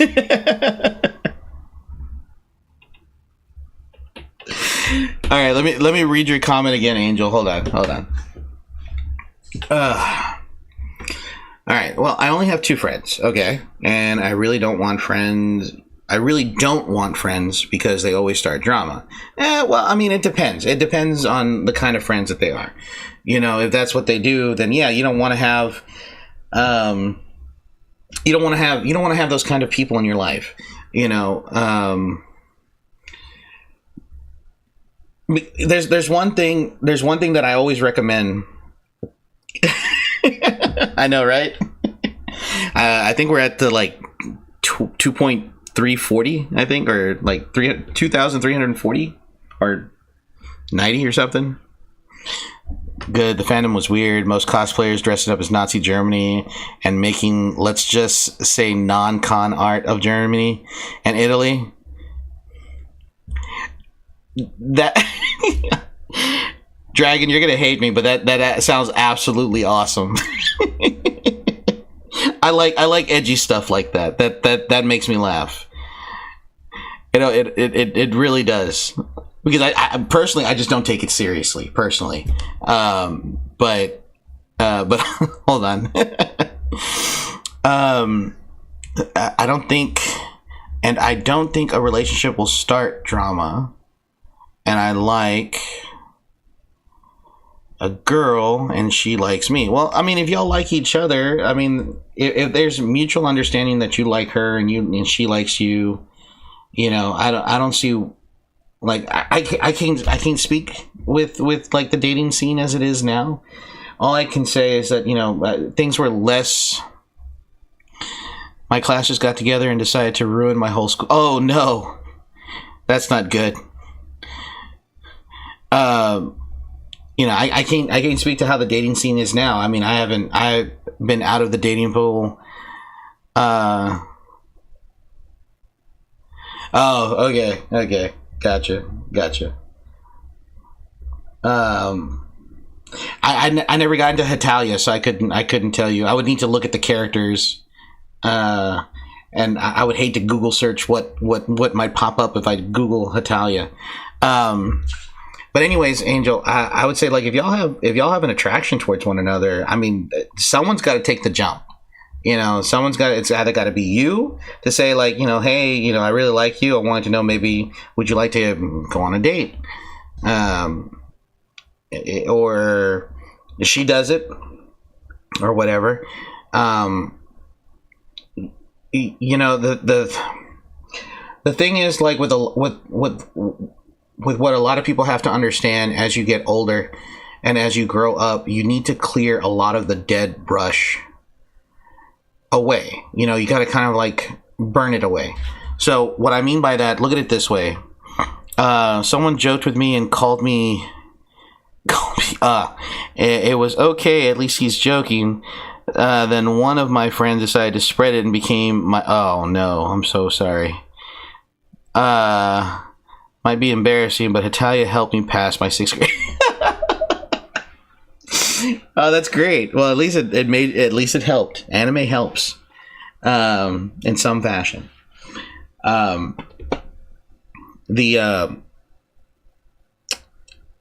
Like, what we have to understand as you get older, and I had a hard time understanding this myself, and this is kind of like the reason why I got into a lot of trouble when I was younger. Is that I did not shed the toxic friends, and I ended up shedding the more positive friends.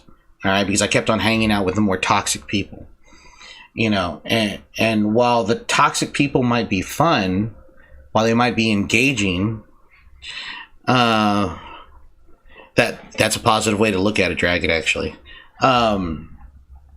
You know, like for me, like, not to throw myself into this, all right, but I'll look at it this way. Okay, I'm 39 years old. I personally only have one actual good friend, who's roughly the same age as me. All right, one friend that I know that if I call him, no matter what, if I went to jail or if I had to bury a body or whatever, that I could call him and he would come and help me, and I would do the exact same thing for him. And that's just one person. I had tons of friends in high school. Okay, YouTube, before you take me out of context, this is just a metaphor, an example. So I'm just disclaimer. So I have, out of all the friends that I've thought were important to me growing up as a kid, only one of them stayed true. Only one of them stuck by my side. And through everything, all of the good stuff, all of the bad stuff, he stayed. Even though he moved states away from me, went to college elsewhere, we still would pick up our conversations as if there was no distance between us. And he has probably been the only positive person that I've had. You know, all my other friends that I have personally, I don't keep them around. It's very hard for me to keep those friends because I don't like going out anymore. I don't like going to bars. I don't like going out at night. I don't really like doing those things because I'm married. I have a child. I like to come home. I like to play video games. I like to do that stuff. All right. Those guys, they don't like to play video games. They don't like to play games. They don't like to talk about nerdy stuff. They talk about stuff that I just generally don't like to talk about. They always want to talk about work, and they always want to talk about politics, and they always want to talk about stuff like that. Well, I don't mind talking about that stuff. It's not my identity. It's not who I am. And so I've kind of had to brush, like, just clear the area of those people out of my life. And most people should do that. Like, get rid of the toxic people in your life. If they're not helping you or they're not benefiting you positively, you don't need to be around them. It might hurt and it might sting to push them away, but it's going to benefit you in the long run, you know? And just make sure, you know, what you're clearing away is worth clearing away.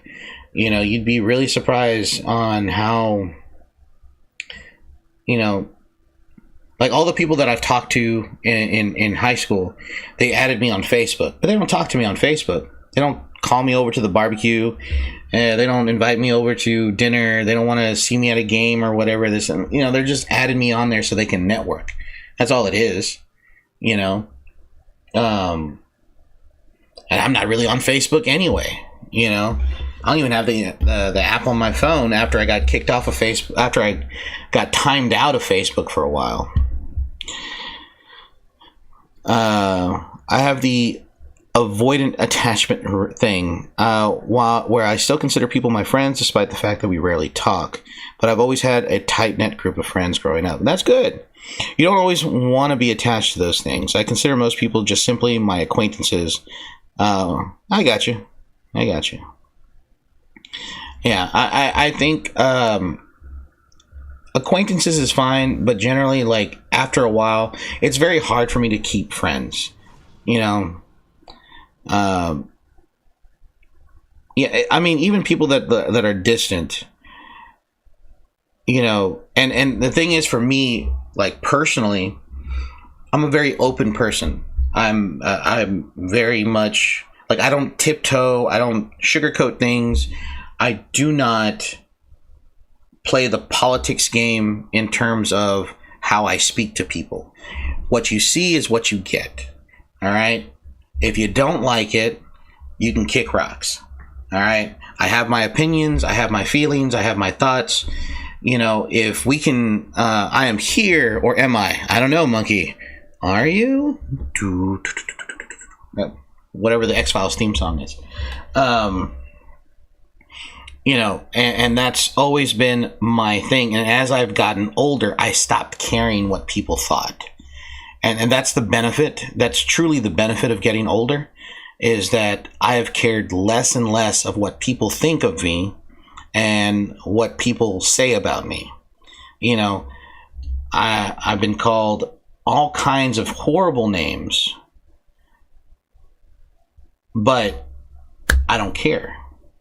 There's no ounce of fact to it. You know, what was it, back in 2016, I was called a Nazi. I was called a racist. I was called all these evil, mean-spirited things, and I'm just like, I'm not any of those things. You don't know who I am. Why are you calling me these things? I had friends that left me, you know, and I'm just like, we've been friends for decades, and you're gonna drop me off because I just have a difference of an opinion of yours? Kind of what kind of friends were we then? You know? Exactly. And that has been my benefit of getting older. Because before, I used to care what people thought of me. I used to care what people, how they viewed me. Now, of course, it bothers the wife. I'm not going to lie. It bothers the wife because, you know, for my wife, she wants me to, like, I try to keep personal appearances as much as I can. You know, but there are days where I'm just like, all right, I'll brush my teeth. I'll comb my hair in some fashion. As long as I look presentable and the boss doesn't talk to me about my about any dress code violations, I am okay. But my wife, on the other hand, you know, because she loves me and she takes a lot of pride in the fact that I'm her husband, you know, she always wants me to be mindful of the things that I say and be, you know, be careful on how I present certain ideas or present certain topics or how I look and how I dress, you know, because for her, that's a big deal, you know. And I can understand. I can understand her point of view because me being a public figure as a school teacher, my opinions can get me into a lot of trouble, you know. And so I can kind of understand to that point, but really, deep down, secretly, I don't care. I won't say that directly to my wife's face, of course, because I'm terrified of her. but I would definitely, like, you know, I'm more like, oh well, it happened. You know, it's like it is what it is. You know, there's not much to it. Here we go. He's turning, and I'm going to get myself out.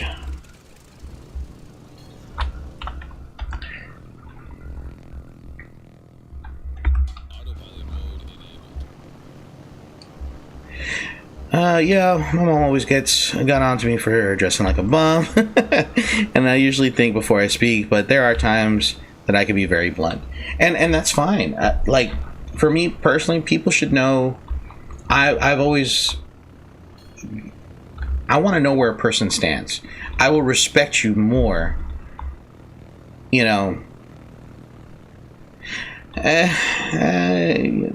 Yeah, I have those unfiltered moments where things don't make it past where things get past the censors, the internal censors. But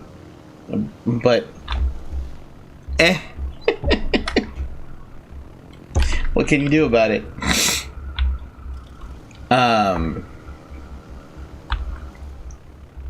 There's really not much. There's really not much. I would prefer to know where a person stands personally, than having to kind of like guess. You know, I will respect an individual a lot more if, oh shoot, that's coming. Man, that's coming in. That fire's hot.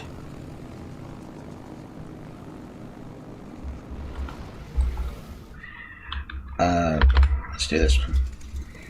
Because there are 2 destroyers out there, and I don't know where they are. And nobody's gone for B, so I am kind of curious where they could be. You know, I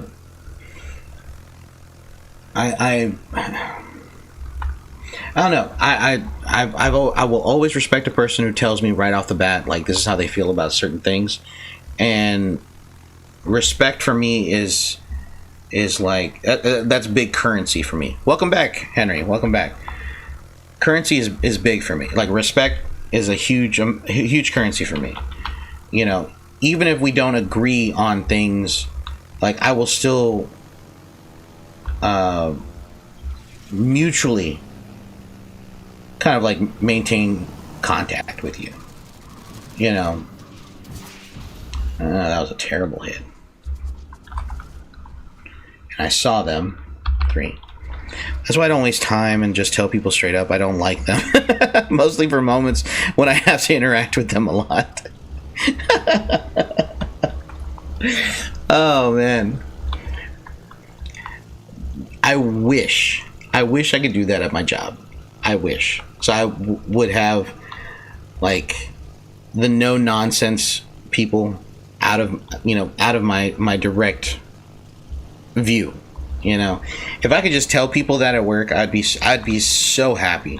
Like, if it was just an acceptable form of communication to say, hey, you know what? I don't like you, and I would prefer that if I couldn't see you in my hallway or at lunch or at the only time I really want to see you is when we're required to see each other, like at meetings. Other than that, I don't want to know of your existence beyond this point. I wish I could do that, but unfortunately I can't.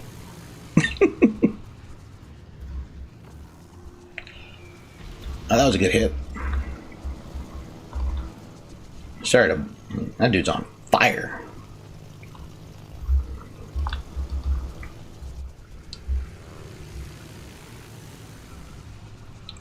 Let's see.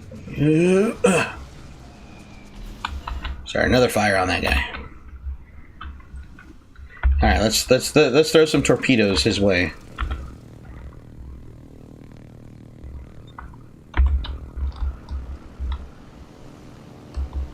I'm going to enjoy breakfast. Nice. Go enjoy breakfast, man. I'm probably going to stay on till about 11:30-ish, since I have to be at work tomorrow by 8:30. So around 11:30, the stream is going to start to... because I sneaked onto my phone to watch the stream. Oh, well, Henry, don't get in trouble because of me, Henry. Don't do that. Enjoy your pancakes, waffles, or whatever it is that they eat over there. I don't know, what do you eat for breakfast normally? Cereal, Metamucil, I don't know, something.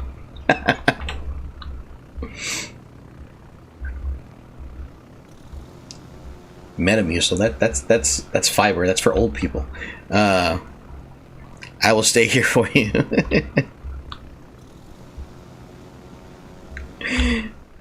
Oh snap! They caught the aircraft carrier off guard. Ooh, yeah. He tried. Yeah. Here we go.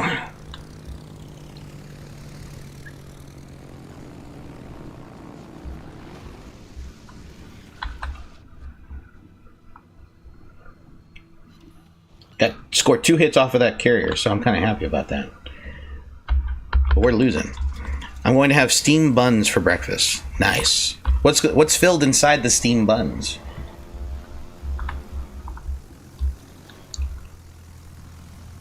What is inside the bums? What's inside the bums, Henry? More lore for the Nerd Nation. What's inside the steam buns? I love Raisin Bran cereal. Dragon, there's nothing to be ashamed of that. I also like Raisin Bran cereal and have liked it since I was a kid. Eggs and meat, probably. Ah, okay. Oh, shoot. I am the only one here.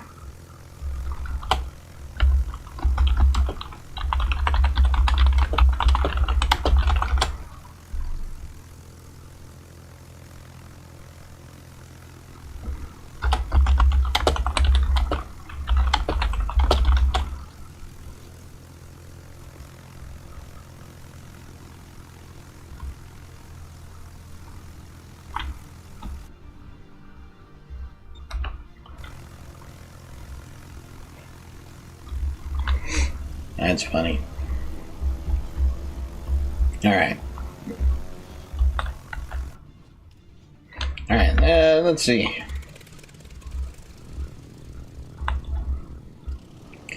Trying to negotiate my surrender here.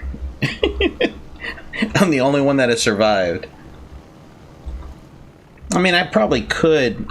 I might have a chance. I might. Let's see. Probably for tomorrow for breakfast, I will, well, yeah, tomorrow morning, what I will probably have for breakfast is, I usually only eat fruit for breakfast. I don't eat breakfast. I rarely eat in the morning. Yeah, I rarely eat in the mornings. The only time I actually get to enjoy breakfast is during the summer when I'm off work. Fluffy cats in boxes. Gotta clutch that dub. Yeah. Rush point, smokescreen, torpedo, and harass farships. Yeah, I know, right? I'm gonna see if I can get this Wesser. I'm probably not gonna be able to. Like, his flak is absolutely insane. Like, this is absolutely crazy. And not to mention he's got that Konigsberg aircraft carrier cruiser next to him. So I got 2 hits off of the Wesser.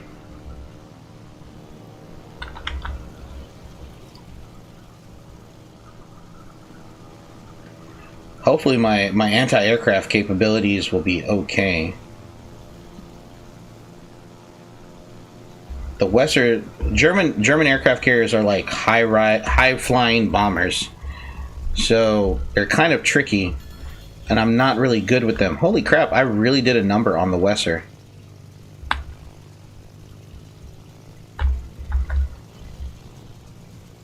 Let's see if I can get through the screen.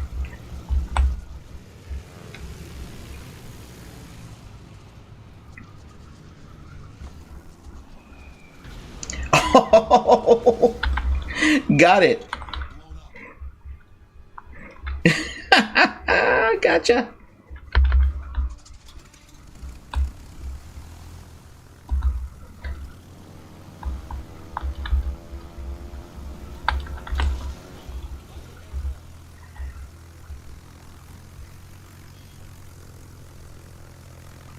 Oh man, I'm probably gonna eat some torpedoes, but that's fine. I'll be all right. The fact that I hit the, I got the aircraft carrier, that was awesome.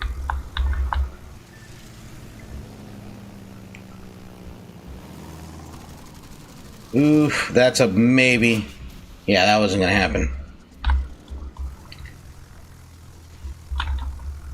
Oh shoot, the rest of the flotilla is here.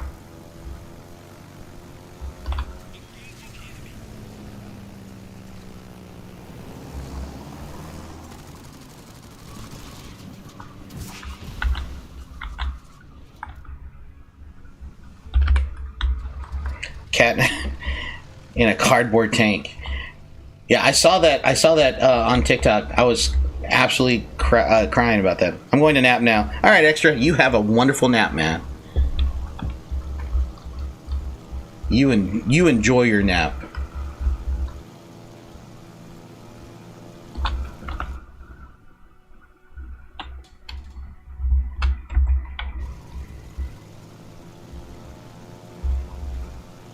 That's the rep pulse. Ah, there you are.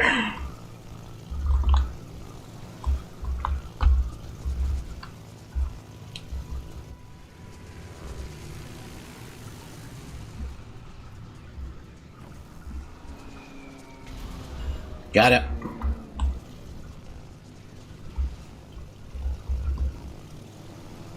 Here we go. Here we go.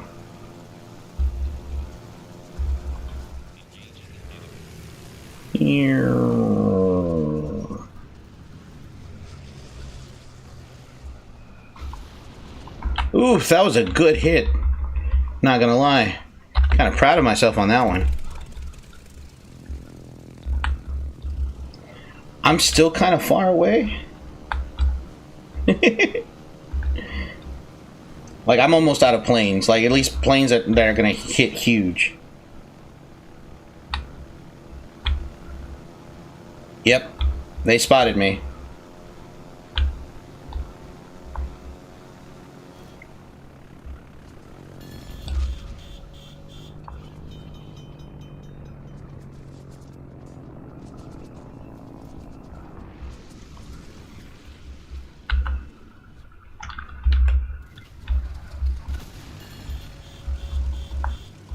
Nice.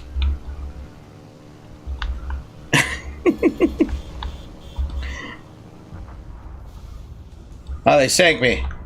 Dang. Gave it my all. Gave it my all. But the fact that I still sank that aircraft carrier, I'm very happy and pleased with myself. And I also got the high caliber, which is damage 4 or more enemy ships. Damage caused must amount at least 30% of the total HP. Nice. All right. I haven't played as the. I'm gonna play as Colorado here.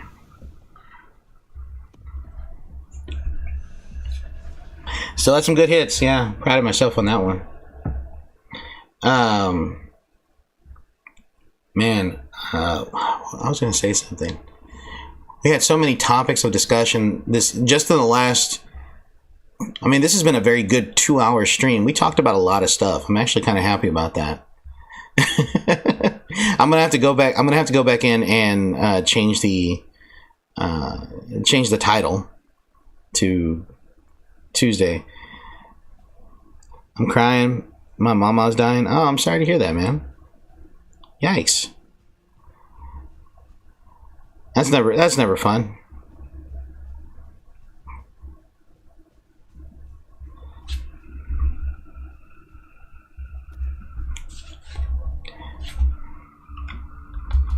Yeah, that's never fun, you know.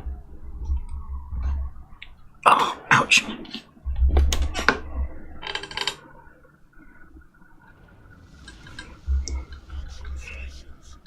I've been lurking in the stream this entire time. That's fine, world. That's not a problem, man.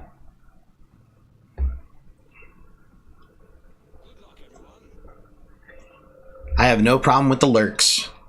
Doesn't bother me much. It doesn't bother me at all.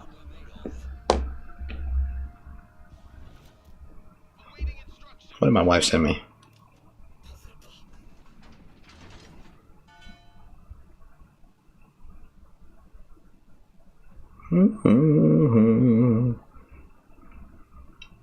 Sorry guys, hold on. My wife's sending me things. Oh, never mind. She's she was sending me TikToks.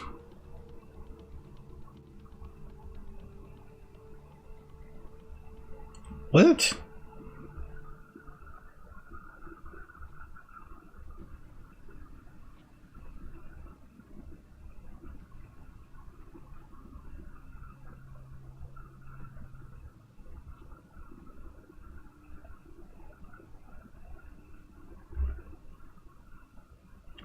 Wait, what? Hold up. Time out. Okay. I'm gonna have to pay attention to that one later. My wife just sent me something about a Mandela effect.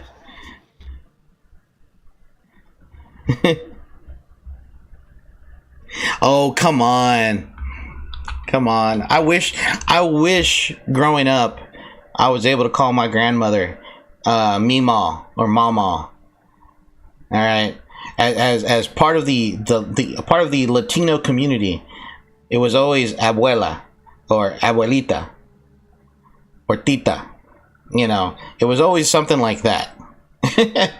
I didn't really get into my southern stage until probably about high school, when I started to appreciate my southern roots.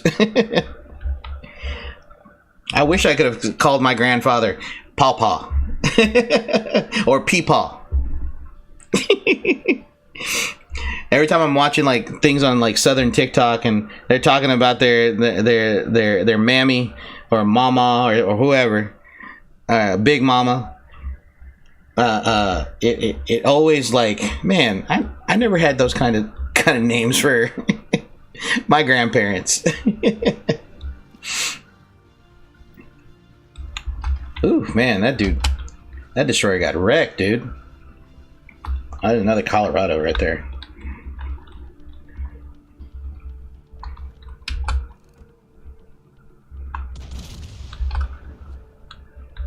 I'm actually my great-grandparents' mama and papa. My grandparents are Nana and Poppy. See, I couldn't do that. I couldn't do that.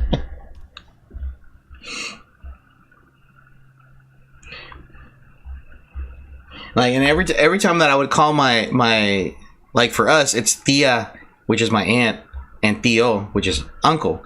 I would always try to call them uncle, auntie, or auntie, however, you know, and I would get corrected so fast by my parents. Like, no, we don't speak English. We speak Spanish to our relatives. And I was just like, I was never taught Spanish growing up. When I wake up for like 10 minutes. It happens, man. It happens.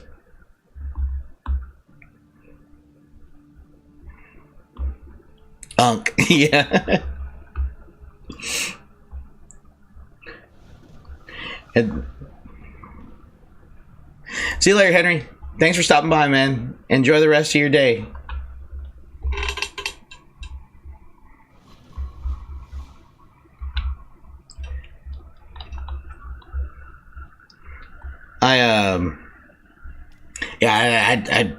No. Unfortunately, I couldn't call my relatives those kinds of names.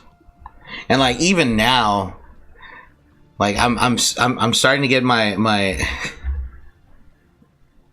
on your mom's side. Oh man, if I ever did that, oh man, to any side of my mom or dad's family, didn't matter who.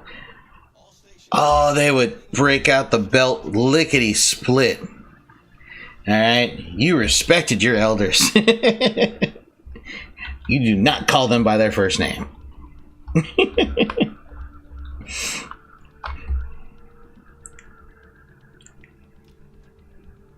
And like, to kind of like prove the point a little bit further here, I am more of the black sheep of the family because I've embraced.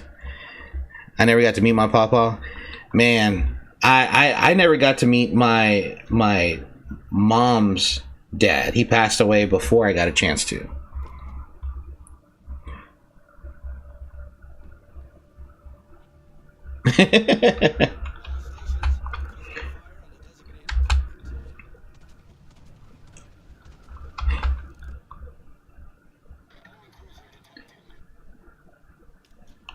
Right above the water line.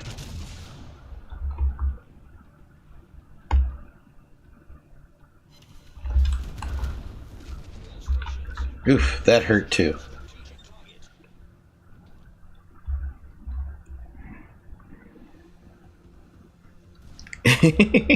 Oh, he did.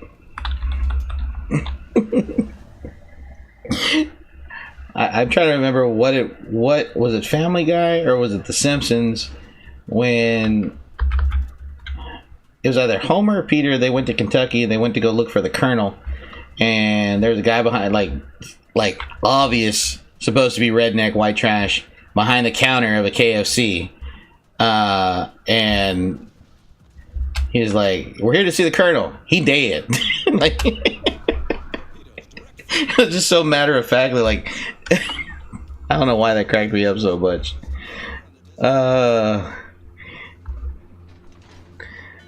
Maybe on Thursday.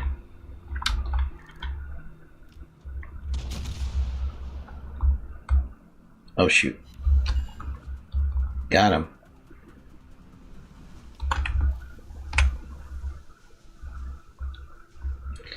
Well, hopefully, man, she'll be okay and she'll be able to spend a little bit more time with you. You know, hopefully, Lord willing.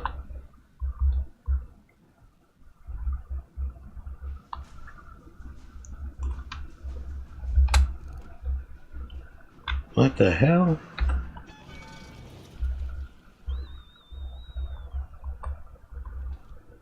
Oh, come on. Just as he was getting into range? I forget, the Colorado just doesn't have the range like Japanese battleships. My mom's side of the family sort of shunned us because my grandma and mom dated outside of their race. Mom's side is white, my dad's side is more accepting of us. His side is black. Yeah, I caught some flack like that when I was younger too. My first wife. I say my first wife because technically we were married in the state of Texas. We were common law.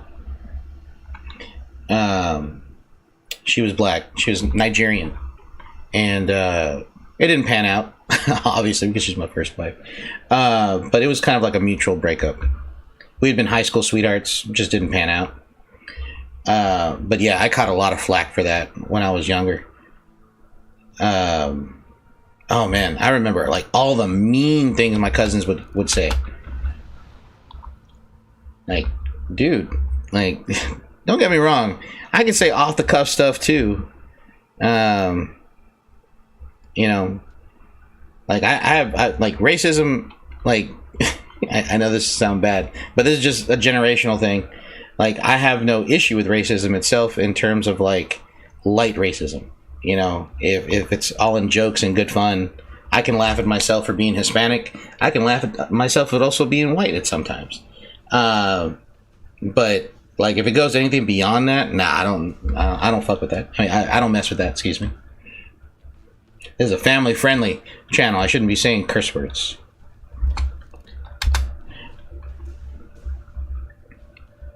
Oh, there he is.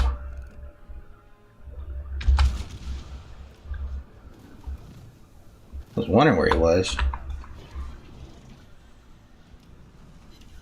Ooh, good hit. 8,000. Baije. Baije?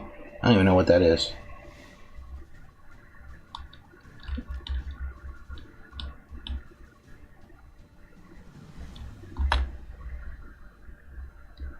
Defend? Ugh. I'm not gonna defend. Defending is for losers. We're winning. We're gonna fight.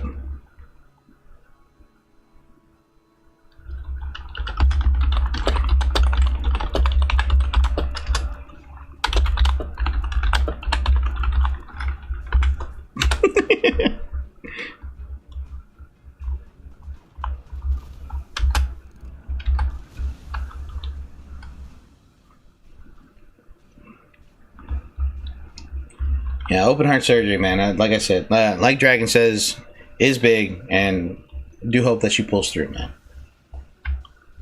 I'll say a little prayer for your grandmother.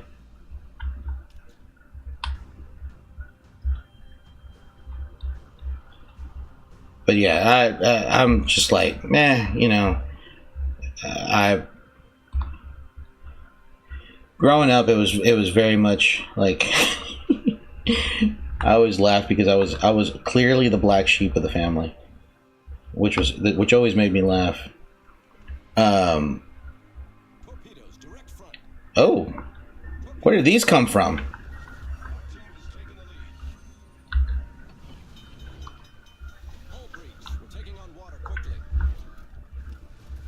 There he is.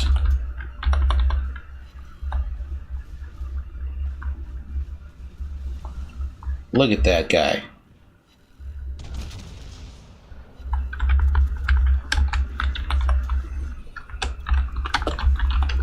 Torpedoes, direct front. Ship is on fire. Hull breach. We're taking on water quickly.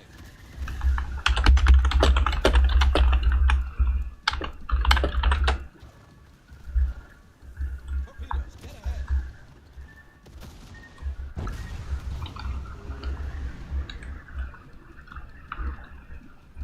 Unfortunately, I'm used to racism on both sides. Other black people usually call me Oreo, or I get the you talk white, and the white side is mostly half-breed or extra milk and chocolate. But that isn't so bad. It doesn't affect me. That's good, and it shouldn't. And it shouldn't. And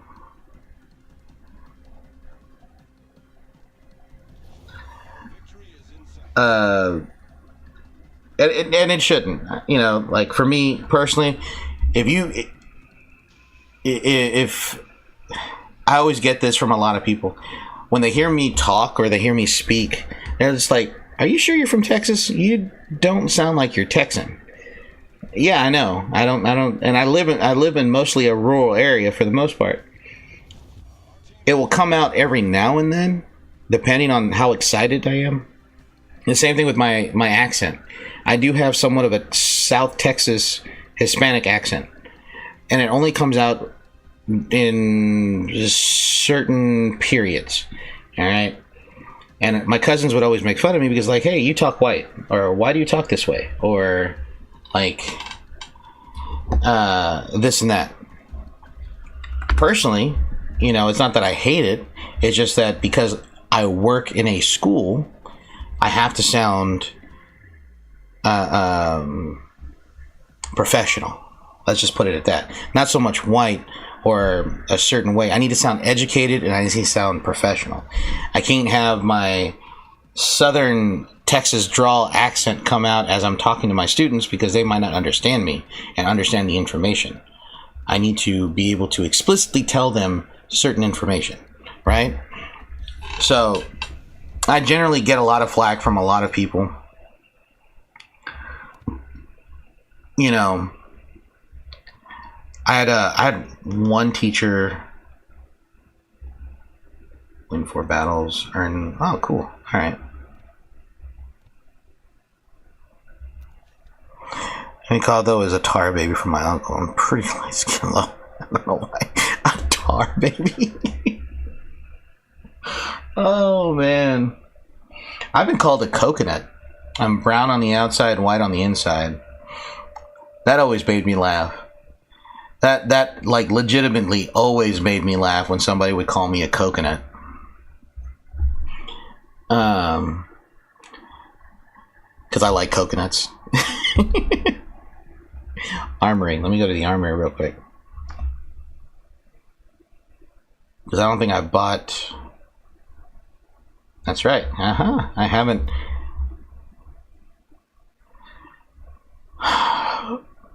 52,000 tokens. I would love to have those commanders, but all those commanders are only for Japanese ships, and they're only Japanese ships. I would love to have all of these. I love arpeggio of blue steel. I eagerly await for the grass to grow. Same. No, I mean, maybe in the next couple of things, I probably will. Whoa! When did they start doing 3D models? When did they start doing that?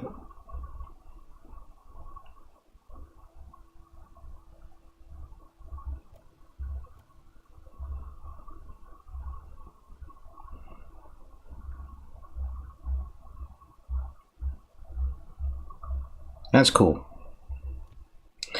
Do they have the... Oh, wait. I was looking for... most people assume I'm Hispanic, though, because most of the ancestry on both sides of my family is Native American, and my great-grandparents are full or half Native. And they... Oh, man. Dude, I wish I could claim Native American status because... Just because of the tax breaks for college tuition. It's completely for selfish reasons. You know, I know that sounds really bad, but just the fact, like my wife is part Kickapoo. And she took complete benefit of that, you know. I forgot I don't know how much Kickapoo she actually is, but she claims that, and like I wish I could like claim that, but nope, not me. My ancestors were colonizers and conquerors, mistaken as Hispanic, so all the native DNA went to me. The thing about Native Americans, though, and this has always troubled me. It might be myth, but I've never seen one. Is the facial hair? You know, I don't think I've ever recalled seeing any particular Native Americans, me growing up, with facial hair. I could be wrong. I have no problem being wrong, but man, I like my beard. You know, I like my mustache. My beard hides my double chin that I have grown. You don't know if you can claim it though, and if you can, I would, because That can help you in the long run. I'm just saying. Okay, there's nothing. I thought there would be containers there that I could purchase, but it doesn't look like there were any containers that I could purchase. Containers. Allied Heroes, Age of Sa Sen Bing, Battle of the Somme, Always Courageous,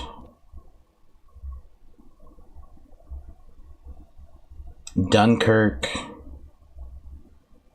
American Cruisers. Yeah, there's really nothing. There's nothing here that I can possibly get, and the premium containers, I'm not spending doubloons for that. You're out of your mind. You're out of your goddamn mind if you think I'm gonna be doing that.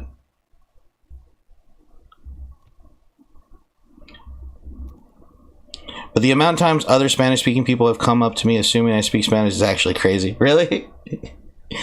Oh man. I'm gonna load up a different game here. Switch over to that. Like, I'm actually kind of happy that I'm very, what they call, güero. I'm very happy that I'm güero. I am light complexion, and I hide it very well, which I'm very happy about. And because it always surprised people. I always love seeing, like, my students when I come in and my students are doing this or doing that. Maybe I might have some Hispanic students in there, and they'll just start talking in Spanish, and they're just using all kinds of just foul language. And I'll come across and I'll shout out to them and be like, "Hey, look, I don't care what language you speak. We don't use that kind of language in the classroom." And they just kind of look at me and they're like, "We didn't say nothing." I'm like, "No, I heard what you said. Don't say it. I don't think you would like your mom to hear you speak that." And that's the one thing about Hispanic boys that's always great to play with. They're mama's boys and they won't admit it. But the moment you bring their mother into it, and they depending on, like, the level of how their mother is involved with their lives, but generally it's usually a lot. At least the practice that I've had, or at least the sample templates that I've had, they'll start to hush up. I'll be like, I don't want you to tell my mom. Why? Don't do that, man. Don't do that.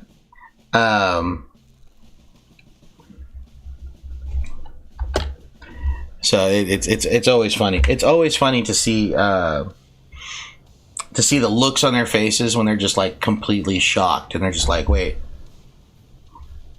you're Mexican?" Like, I'm not Mexican, but I'm Hispanic. Oh, that bothers me so much.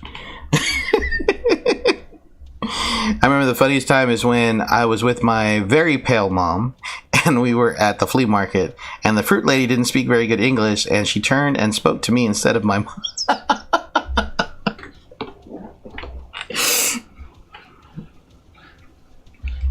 That's that's funny. You gotta love those.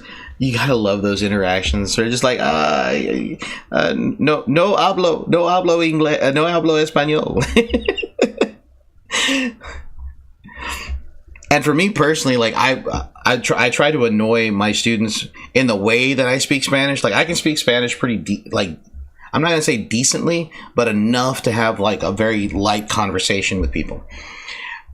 But I always like to speak Spanish as if I'm a first-year student, and I will speak in the worst country Texas accent when I speak Spanish, like, as if the accent never carried over at all.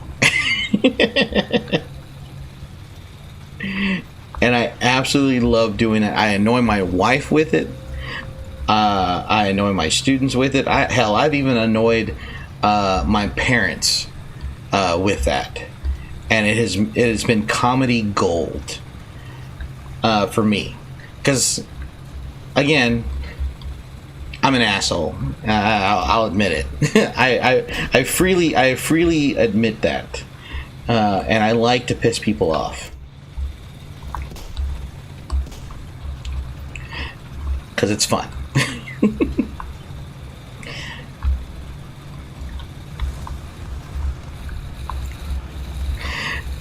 So like I'll say things like, "Tu sabes la historia de America," and all my like a lot of the Hispanic students will just look at me like cringe. Like they would just cringe as if it was like nails on a chalkboard. And you know, and they'll be like, "Mr. C, you speak Spanish?" I'm like, "Yeah, I speak Spanish. Didn't you hear me not speak Spanish?" I mean, I've thought about it. Like after talking about it with some other people who've come into stream and mentioned the same thing. I mean, it's not something I wouldn't be opposed to. No Nintendo. Okay, no Nintendo.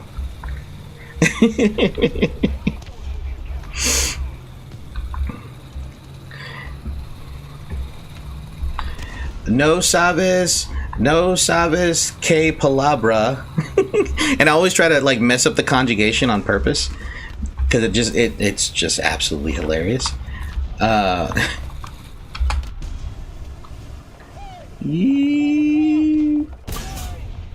him.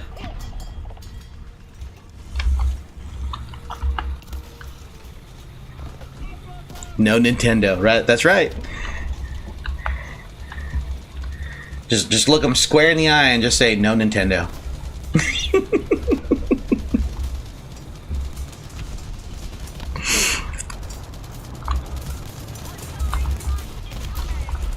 Seriously? I don't know, Ronnie. I've never fancied myself like you've been in the stream long enough. I don't fancy myself that entertaining. And the fact that you guys are here always surprises me. I'm not gonna lie. It always surprises me that y'all are still here.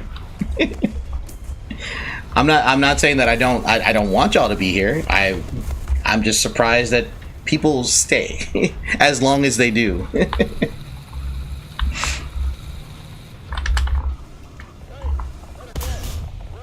Oof, bullseye.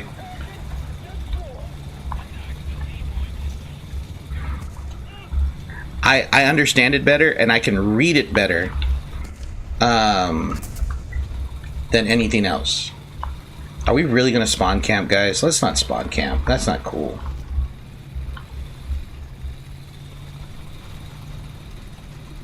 We'll watch anything.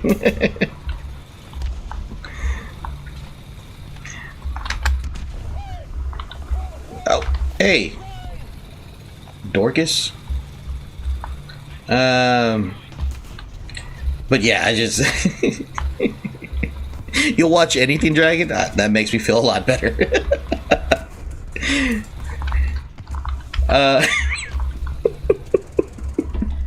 Sorry, a little self-deprecating humor is good for the soul.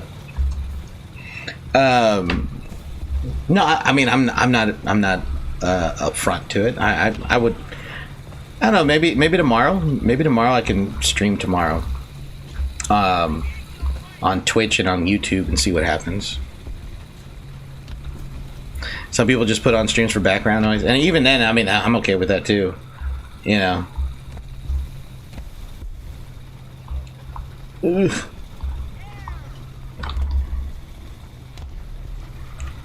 Oh, World, what are you thinking?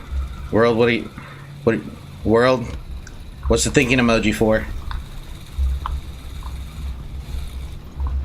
Oh, snapping turtles. I got clapped. How was life like being sick? It was terrible, man. It was terrible. I hated it. I hated it. I hate being sick. I cannot stand being sick. Because here's the thing. My wife makes fun of me when I'm sick. Okay? she says that I'm a huge baby when I get sick. All right, and I try not to live up to that stereotype of generally men who act like they are dying and they're on their deathbed. I try not to act like that stereotype, right? Oh, I appreciate it, world. Thanks.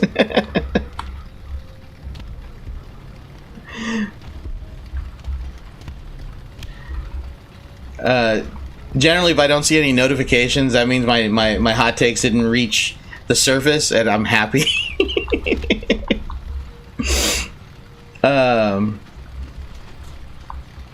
But for the most part, I appreciate it. Thank you.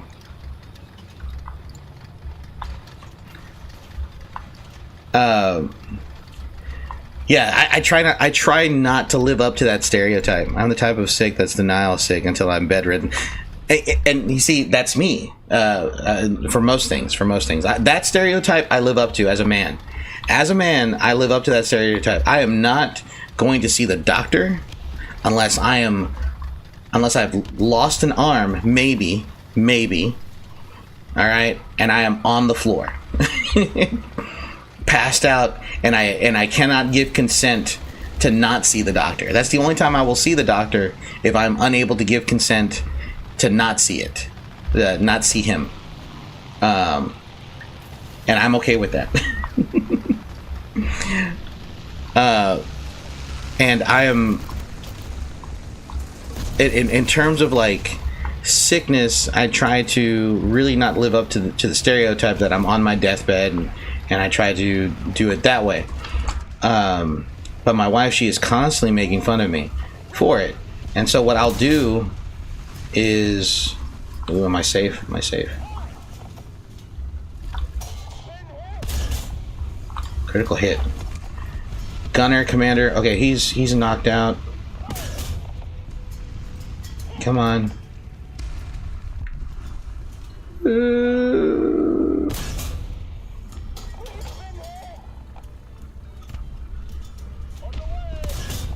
There he goes. Got him. Alright. My internet crashed, but I'm back. Welcome back, dude. Alright, I've twisted my ankle at school twice, and I begged my mom not to take me to the doctor, and that it wasn't that bad. Dude, I couldn't even walk. Yes, man. Let me tell you, I had... Okay, so, full disclosure here, I am... when I worked in prison, I was not the most healthiest of person. I mean, who is, right? But generally... Oh, shoot. I knew I was going to get... As soon as I saw him, I knew I was going to get clapped. And it's and it would be a stupid Russian. And back when I worked in prison, I was not the most healthiest of person at all. I ate out a lot. I ate commissary, which was not really the best. Hey, Meme 15. How's it going? And so, and we won. Nice. And I had developed a bad case of gout since then. And if you don't know what gout is a very it's a form of arthritis. And you got to understand how embarrassing that is at 20-something to develop a form of arthritis, especially gout. All right. And basically what gout is that your these little crystals form in your joints, and they're basically made from an enzyme found in your urine, basically, and it gets circulated, it gets filtered to the body or whatever. But most of the time, if you're unhealthy and you eat a lot of rich foods like pork, red meat, chicken, and you don't eat any vegetables, your body cannot really process all that stuff. Yeah, so I had developed gout in my toe on my right foot. I still have it, but I've been able to control my diet a lot better. Especially if you drink a lot of beer too. That doesn't help. And so does smoking. Cigarettes. I don't smoke cigarettes, but but anyways. So at 20-something, I had developed gout, and I couldn't walk. Like, I was literally on the floor in pain. But I still went to work the next day. Like, I still had to go to work. Not that I could have called off. But I literally, like, wrapped my foot under my boot and put it into my boot and just started walking. I had the worst limp. I was so happy for, like, nothing happened in the prison for 2 weeks because it was so cold. It was so cold. None of the inmates wanted to do anything. So I was actually able to sit and do my job.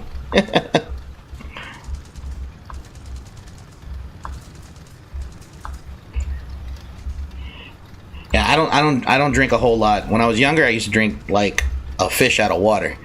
Now, not so much. And then, of course, going to jail will also kind of like stop you from drinking heavily. Yeah, it sucks. It sucks. And so I've been able to keep it under control. Usually, if I have a flare up, I can feel it, and I'll take some medication for it. But no, I refused. I refused to go to the doctor. I refused. I was like, nope, I can still go to work. I'm not a pansy. All right, I can still do things. KB2. Oh shoot, that's a KB1. I mean, it's still kind of thick. I mean, kind of thin.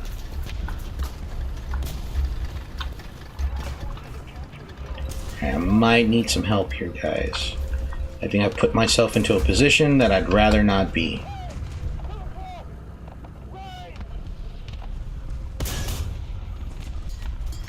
Oof.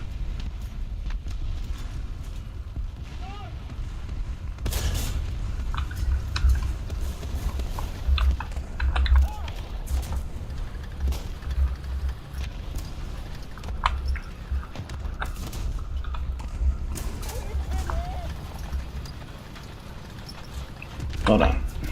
So yeah, I mean, it's not all bad. Occasionally, I do have a flare up, and it is bad, but I refuse. I just have wrist tissue, which I think is carpal tunnel. Yeah, and I also have knee and hip issues, but I have knee and hip issues since I was very young.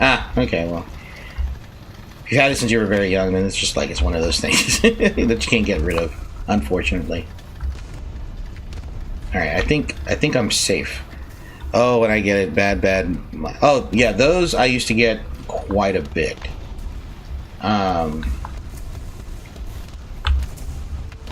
After I've kind of like relaxed, like migraine wise, like I don't get them as bad. But man, I used to get them bad. Like I would sit in my classroom. And that's the worst time I would get them. I would get them like while I'm at work. And so I would be out of there.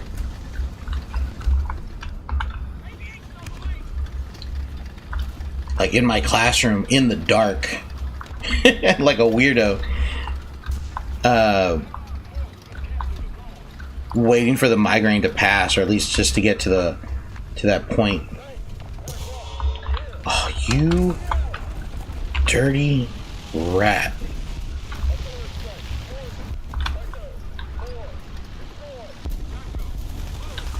Nope. Cancel.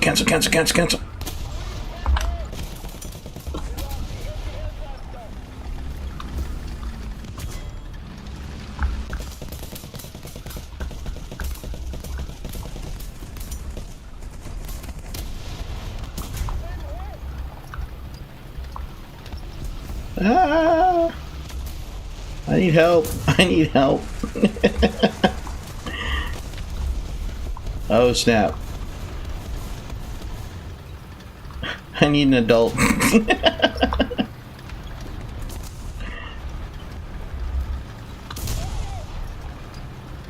Oh, shoot. Ah, I knew that was gonna happen. Yeah. Ugh, man. That's terrible. Yeah. Occasionally, I'm actually... It only happens so very often. I'm not going to be on Elite. I'm actually about to get off in a couple of minutes. Because I gotta go. I got a meeting that I gotta go to tomorrow morning. So, but I will be on tomorrow.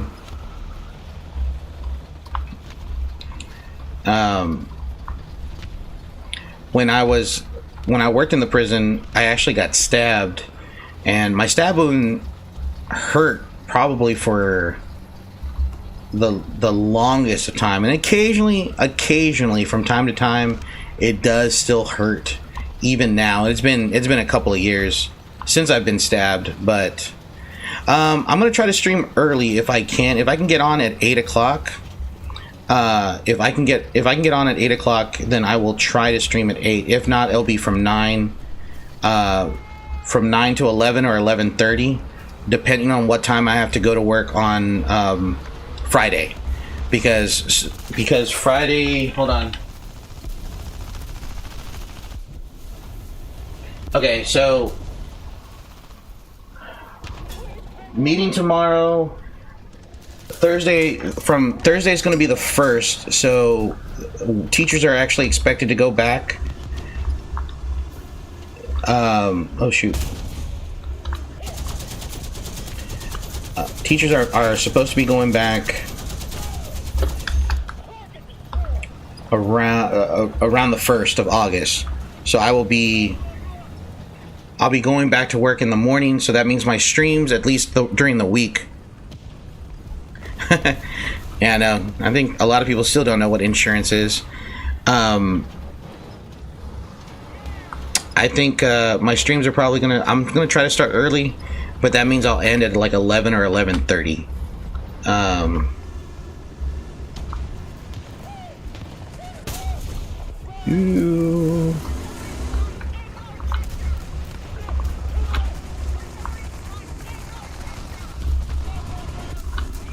Where are you? Come on, pop up.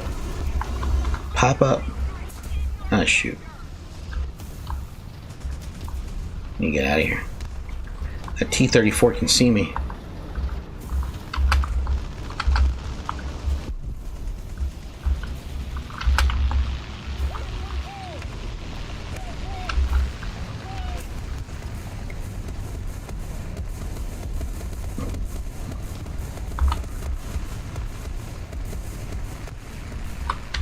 He's gonna pop up. He should be popping up around that hill.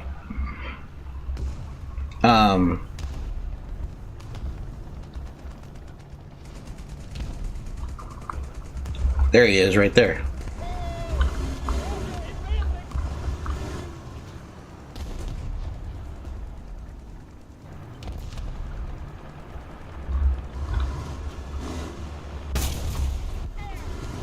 Got him.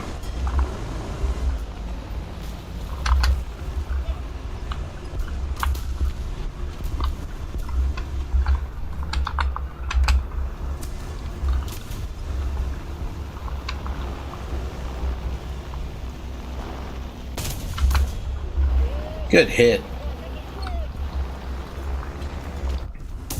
Oh! I'm on fire. Where did that shot come from? Oh shoot, yeah, came from behind. It came from behind.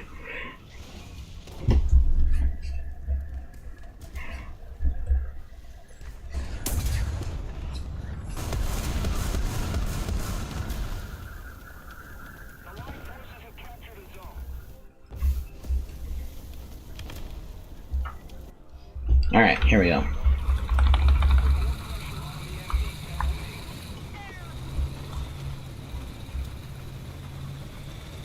Yeah, I'm gonna make an announcement. Yeah, I know.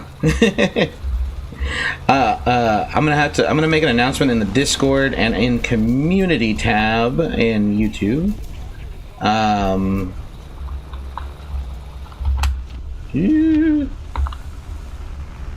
Oh, he blew up. Probably like with me going back to work, I'm gonna end up changing the streaming schedule.